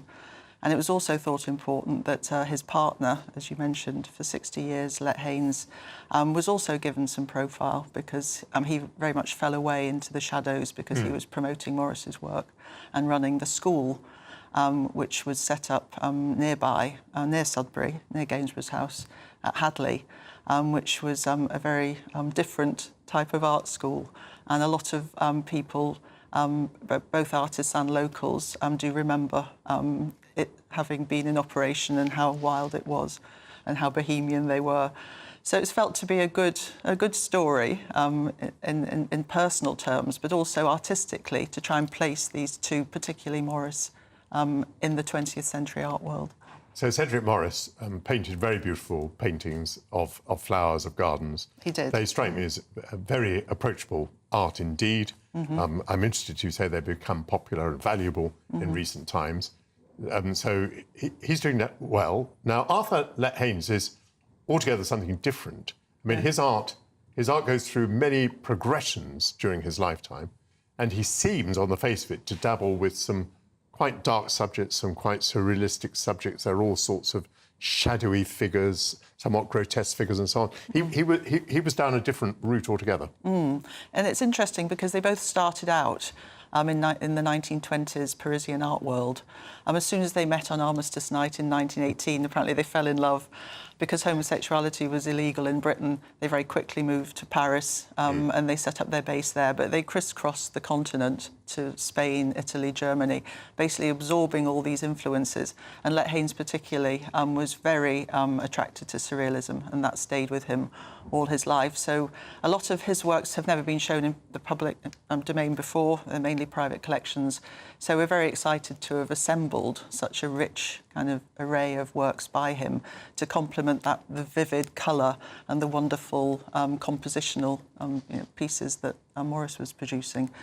But Let-Haynes very much stuck with the surrealist elements that he absorbed in the 1920s. His work fell away while he was administering the school, so there's a 20-year hiatus where we don't have so much of his work because he was very tied up with this East Anglian school of painting and drawing, which was successfully established, for which pupils like Maggie Hamlin and Lucian Freud attended.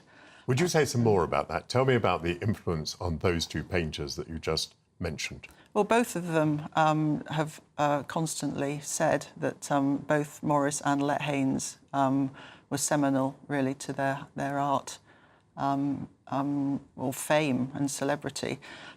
Because of the way they taught, it was a very informal atmosphere.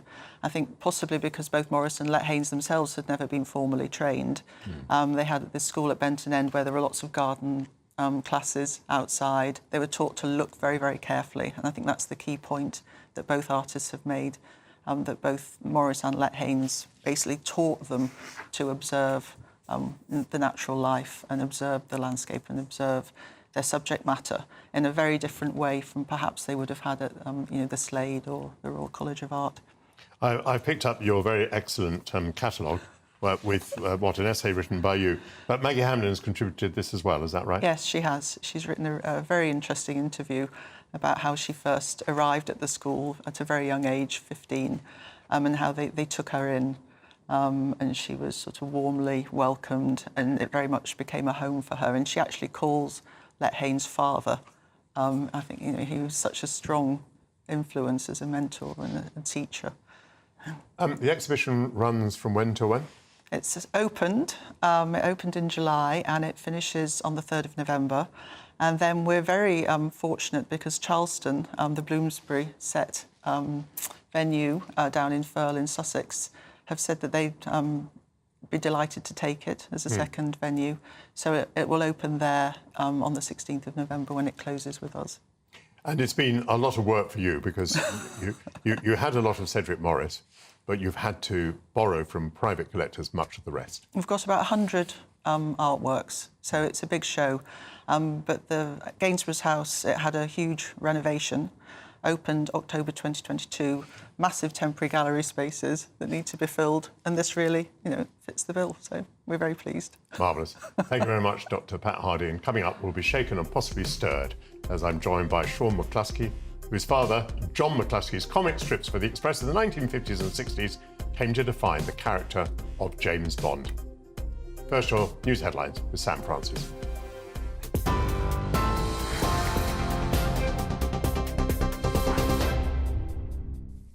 Michael, thank you very much indeed. It is exactly 12:30 and the top story this lunchtime. The Israeli Prime Minister says he is cautiously optimistic over a potential ceasefire deal in Gaza. The office for the Israeli Prime Minister said a joint proposal by mediators in the US, Egypt and Qatar had components acceptable to Israel. But a senior Hamas representative in Lebanon says any deal is still way off. In Ukraine, safety at the Zaporizhzhia nuclear power plant is deteriorating, according to the International Atomic Energy Agency. An explosive detonated just outside the site's protected area, which has been occupied by Russian soldiers since the early stages of the war there. Here, official figures have shown that 9 migrant boats were brought ashore from the English Channel yesterday, carrying almost 500 people. Hundreds more have made the crossing this week, bringing the total number to reaching the UK waters so far this year to 19,000. The Home Secretary is launching a major crackdown on extremism. She's vowing to close gaps that leave the UK exposed to dangerous ideologies. Following recent riots and the Southport stabbings, with over 460 people now in court, Yvette Cooper says the Home Office are making a rapid sprint to map out strategies to fight what she's called radicalisation. A Don't Swim alert has been issued for Exmouth Beach in Devon after South West Water admitted it was struggling to contain a sewage leak. The firm has apologised for a burst pipe and insists engineers are working around the clock to fix the problem. There are fears a new strain of Mpox is already in the UK after emerging first in Africa. The clade 1b strain has been confirmed now in Sweden and is thought to be the most dangerous so far. Symptoms include a fever and a painful rash, which produces blisters. The cause of a fire at London's Somerset House is now under investigation after more than 125 firefighters tackled the blaze there yesterday. The iconic venue remains closed until further notice, but the Courtauld Art Gallery will be open. The King is reportedly axing Prince Andrew's security team, with protection set to end in November. It comes after the Duke lost his police protection in 2022 and refused to move from Royal Lodge despite soaring security costs. Speculation is now mounting that it could force him out of that mansion. Europe's JUICE spacecraft will attempt a world first on Monday night, flying by the Moon and Earth in a daring double gravity manoeuvre. The move will slingshot JUICE towards Jupiter, saving vital fuel for its 4.1 billion-mile mission to search for signs of life. JUICE, carrying UK-built instruments, will pass over Southeast Asia and the Pacific, offering stargazers there a rare chance to spot JUICE. Sadly, not us here in the UK, though. Those are the latest GB News headlines. For now, I'm Sam Francis. More at 1 o'clock. For the very latest GB News direct to your smartphone, sign up to News Alerts by scanning the QR code or go to gbnews.com/alerts.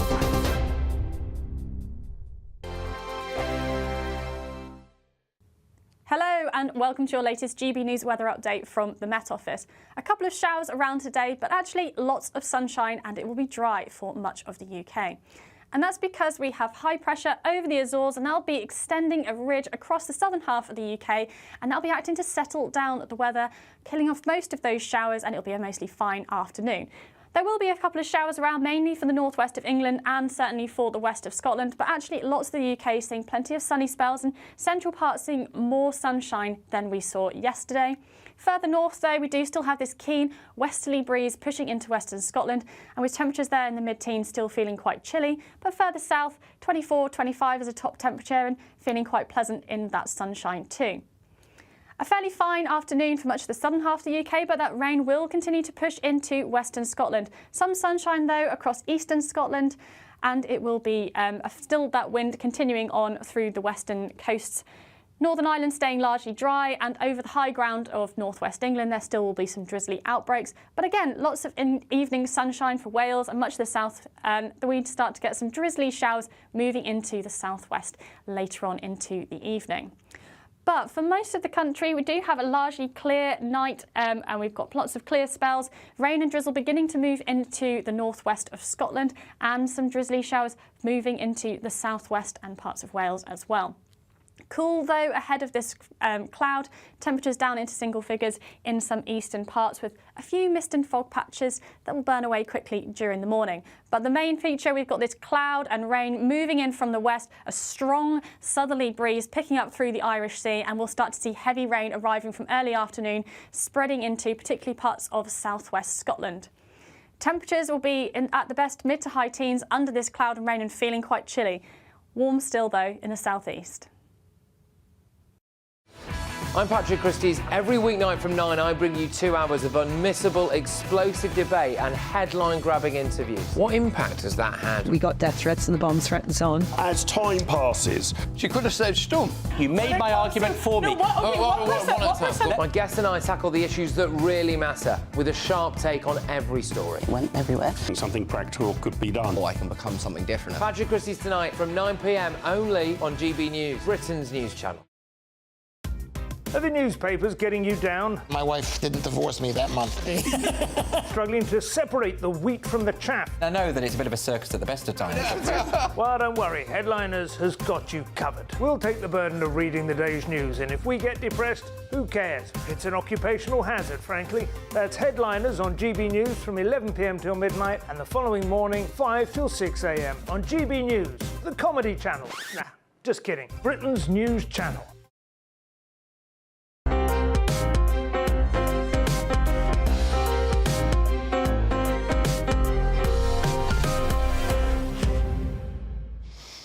Welcome back. John McCluskey was a British illustrator best known for creating the first visual representation of James Bond in comic strip form. In 1958, McCluskey was commissioned to adapt Ian Fleming's Bond novels into comic strip series for the Daily Express. His depiction of 007 became iconic, presenting a more rugged and arguably more realistic version than the suave portrayals in the films that followed. McCluskey's work on Bond strips such as Casino Royale and Dr. No helped to cement the character's image in popular culture before his on-screen debut. Recently, the cartoons that inspired the Bond films have been gifted to the Oscars archive. I'm joined now by John's son, Sean McCluskey. Very good to see you. Welcome to GB News. Thanks for having me. Do you have any memory of your dad doing these strip cartoons? Well, many memories, yeah. We grew up with my father working at a pace. He had to turn in one strip every day, apart from Sundays. So he was always working at the house, and always taking reference material. He had models dropping in to shoot them with his camera. You'd go out in the garden and there'd be a guy with a machine gun and he'd be taking photos of him, things like that. Nice memories. Absolutely fantastic. Yeah, he did all his own reference material. He liked to shoot a lot of photography. What sort of James Bond did he decide upon? I think if we look at the screen now, that's James Bond is in the centre of the screen now. Yeah. Now, as I was saying, he seems rather more rugged than, say, Sean Connery or many of the others. What would you say about the way he characterised James Bond? I think he met with Fleming originally, because Fleming was very wary that his highbrow art was going to be somehow diminished by turning it into a strip cartoon in a newspaper. But he met with Fleming, and Fleming had a drawing made of what he wanted Bond to look like, and it was very old-fashioned, very sort of military. And my father kind of, you know, jostled a little bit and came through with a much younger, much more lithe character. And through the first few strips, he moved Bond into a contemporary man, very much part of the 60s, and styled him in that way. And I think there's a lot of rumour that Sean Connery got the gig because he looked a lot like the drawings, because it's hard to believe now, but the strip was billboard advertised across the country in 1958, 59. So this was a big budget thing? It was a big thing for the Express, yeah. Presumably Fleming was well paid for it. I imagine so, yes. I'm not sure what his deal was, but it was very public and everybody read it. Everyone took a paper back then, all the time, and the strip was really popular. How long did it go on? It went... the Fleming stories were serialised between 58 and 66 in the paper, and they're all the ones that were then made into movies. The image of James Bond was created, visualised by my father in 58, and the first film didn't happen until 62, I think. Which was Dr. No. And one with the spider. Dr. No. And it's rumoured that there is no storyboard for Dr. No. And if you look at some of the strips, it kind of matches frame for frame to my dad's work in the film. Absolutely fascinating. Yeah. What has been your personal reaction to the portrayals of James Bond since then in the movies? Have you ever felt disappointed that they weren't what your dad had envisaged? Well, I kind of gave up on the guy, you know, sort of after Sean Connery, really, although George Lazenby did an excellent job. Yeah. And have you gone into the illustration business yourself? No, I did it as a music promoter and a art gallery owner. And were you involved in this donation of your father's material to the archives? So our agent, who has a gallery called the A Gallery in Kensington, he's representing the work. He was contacted by the Academy for a donation of artworks that related directly to the Fleming stories that were made into the movies. So that was 12 pieces. So we gave one piece from each of the books, each of the serialisations.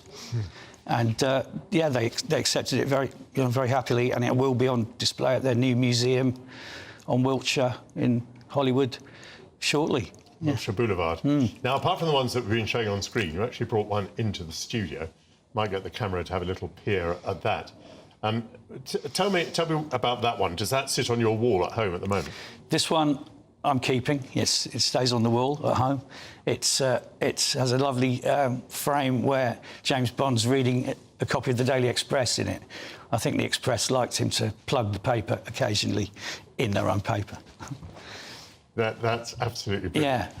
Yeah. So you're delighted that the Oscars archive has taken these on board? I think, yes, I am, and I think my father would have been delighted as well to have some recognition that he played a major part in the transition, in the journey from novels through to the screen, and John's visualisations had a big part in that. Creating it of a visual language that then became the movies. Yes, well, I think that is a very good tribute to your father. I mean, I had absolutely no idea about this. Right. I mean, I was alive at the time, but I don't think I was reading the Daily Express. I wasn't aware of James Bond until the movies. But you were there as you saw it all unfold. I did indeed, yes, and it goes on. Yeah. Absolutely marvellous. And that's Sean McCluskey. Thank you very much. Talking about his father, John McCluskey, who drew James Bond long before the movies were first made. After the break, we'll be raising a glass as we celebrate International Pinot Noir Day with Jessica Summer. Marvellous. Just sit there if you...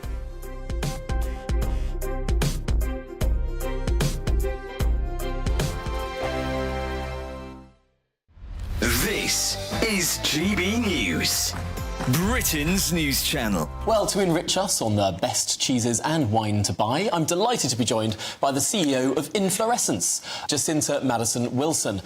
Jacinta, thank you so much for joining us in the studio. Thank you so much for having me. Also, thank you so much for bringing what is what a Sunday you're having. of wonderful... What do we have before us? So, we've got 3 gorgeous wines to try today. We've got an English sparkling, we've got a beautiful rosé and a dessert wine, and, of course, cheese. Wonderful. And paired them all beautifully. Now, English sparkling wine has had a bit of a renaissance. Oh, it's incredible, isn't it? To use a French word to describe English sparkling wine. It's having a bit of a moment in the sun. Absolutely. I just think it's so exciting that this is right on our doorstep, essentially, an hour out of London, and we're around beautiful vineyards. The chalk sort of sediment is exactly the same as the Champagne region of France. Yeah, our soils are really similar. We use the same grape varieties a lot of the time. We make it in exactly the same way as Champagne. Our climate is like Champagne was 40 to 50 years ago. So we're really kind of drinking it blind. You almost wouldn't know that you're not drinking champagne. But it's right here on our doorstep. We can stay local now. Absolutely marvellous. Well, we've got... what is the best order to start? OK, well, we're going to start with sparkling, because all things in life should start with sparkling. I got married a month ago, and this was actually the... Thank you so much. This was the wine I chose to have as our first wine that we served the guests. This is from a winery called Bluebell, which is in Sussex, and I've chosen to pair this with a lovely... kind of the English version of Camembert, which is called Tunworth. It's a very classic pairing of Champagne and Brie. So we're kind of going to do the English version of that now. Classic. Absolutely. Are you ready to get stuck in? I am so... OK. Hang on. Is it cheese first or wine first? I'd have a little sip of the wine first. Sip of the wine, bite have a little bite of the cheese, and then some more wine. Get it all mixed up in there. It's like a cheese sandwich. Exactly. Yes. OK, here Cheers. we go. Cheers. GB News, the People's Channel. Join me, Nana Akwe, for an informative, interactive news programme with a difference. It's fun. It's true. You're not wrong. No one will be cancelled. Lovely. Join me from 3 p.m. every weekend, only on GB News, Britain's news channel. Sunday nights on GB News. From 6, Neil Oliver. At 7, it's Free Speech Nation with Andrew Doyle. At 9, Mark Dolan. And at 11, get set for the week ahead with headliners. Tomorrow's papers tonight. GB News, the People's Channel, Britain's news channel. We're proud to be GB News, the People's Channel, and as you know, we always love to hear your views. Now, there's a new way of getting in touch with us at gbnews.com/your-say. By commenting, you can be part of a live conversation and join our GB News community. You can even talk to me, Bev Turner, or any of the members of the GB News family.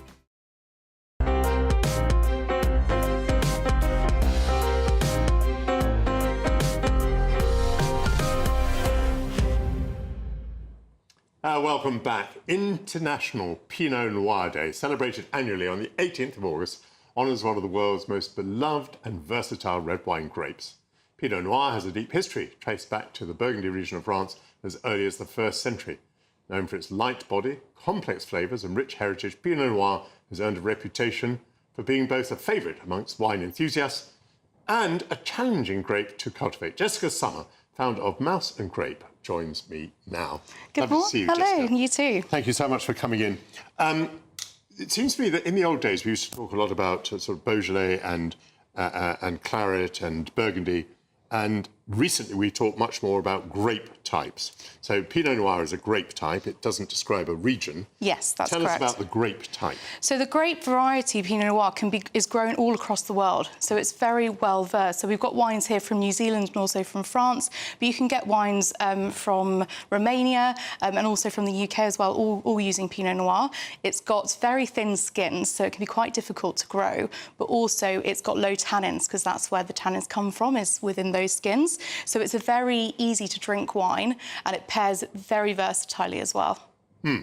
And what does it cost us, Pinot Noir? So I've got a whole spectrum here. So I've got one here, which is, this one's from Asda, and this one is actually $9.25, and that's the first one that we're starting off with.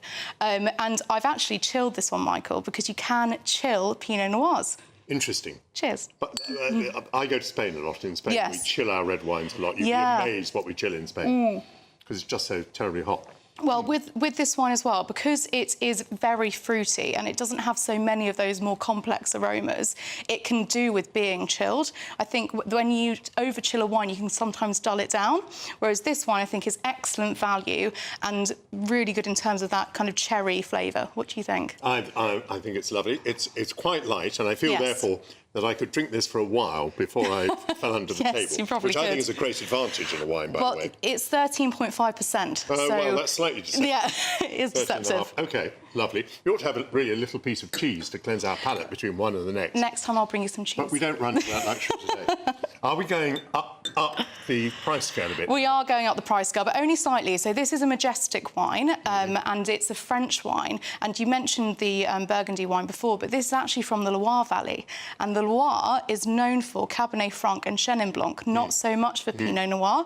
But so this is a real hidden gem, and it's only £11.30, which I think is exceptional value.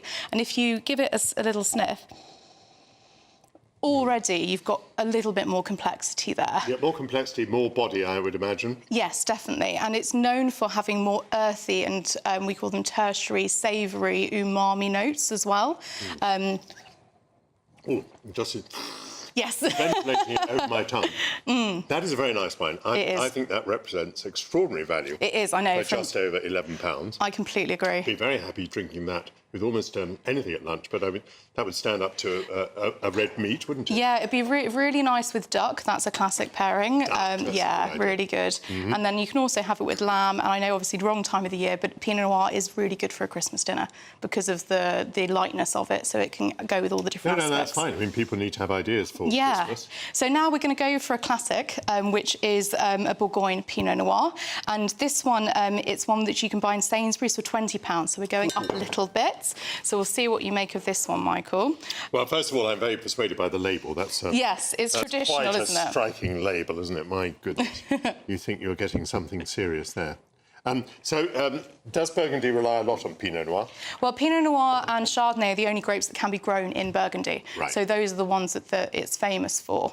So it's also got a very distinctive style as well. It's a bit closed on the nose, actually.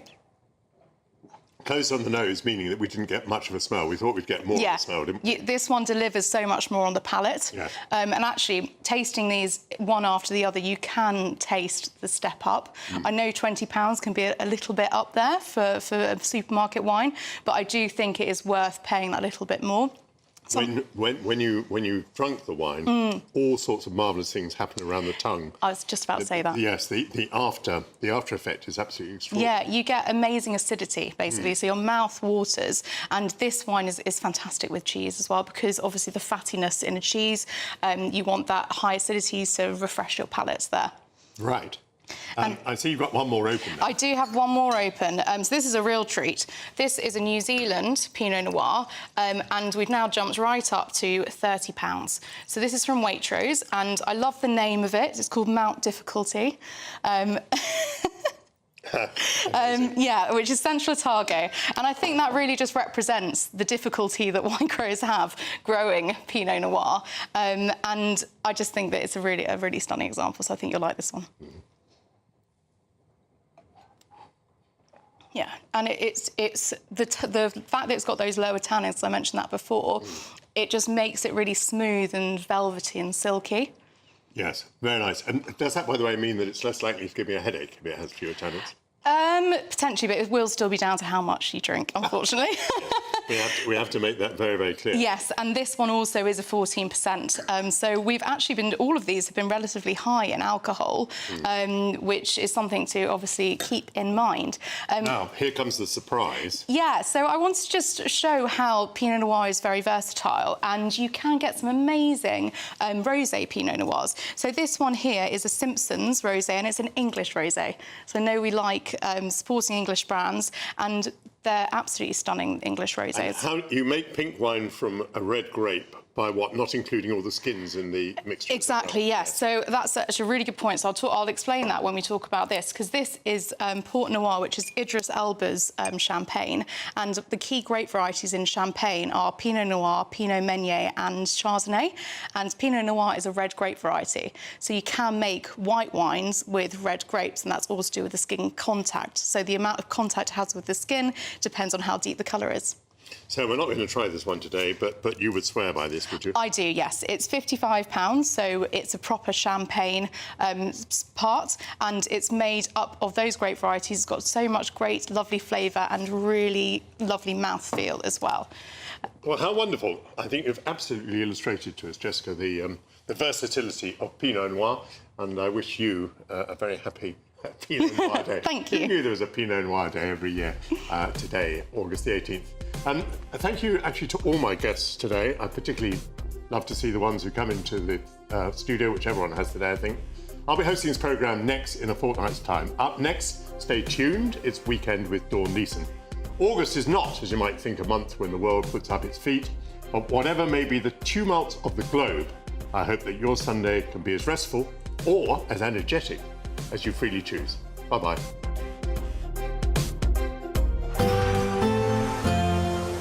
Looks like things are heating up. Boxed boilers, sponsors of weather on GB News. Hello and welcome to your latest GB News weather update from the Met Office. A couple of showers around today, but actually lots of sunshine, and it will be dry for much of the UK. And that's because we have high pressure over the Azores, and that'll be extending a ridge across the southern half of the UK, and that'll be acting to settle down the weather, killing off most of those showers, and it'll be a mostly fine afternoon. There will be a couple of showers around, mainly for the northwest of England and certainly for the west of Scotland, but actually lots of the UK seeing plenty of sunny spells, and central parts seeing more sunshine than we saw yesterday. Further north, though, we do still have this keen westerly breeze pushing into western Scotland, and with temperatures there in the mid-teens still feeling quite chilly, but further south, 24, 25 is a top temperature and feeling quite pleasant in that sunshine too. A fairly fine afternoon for much of the southern half of the UK, but that rain will continue to push into western Scotland. Some sunshine, though, across eastern Scotland, and it will be still that wind continuing on through the western coasts. Northern Ireland staying largely dry, and over the high ground of northwest England there still will be some drizzly outbreaks. But again, lots of evening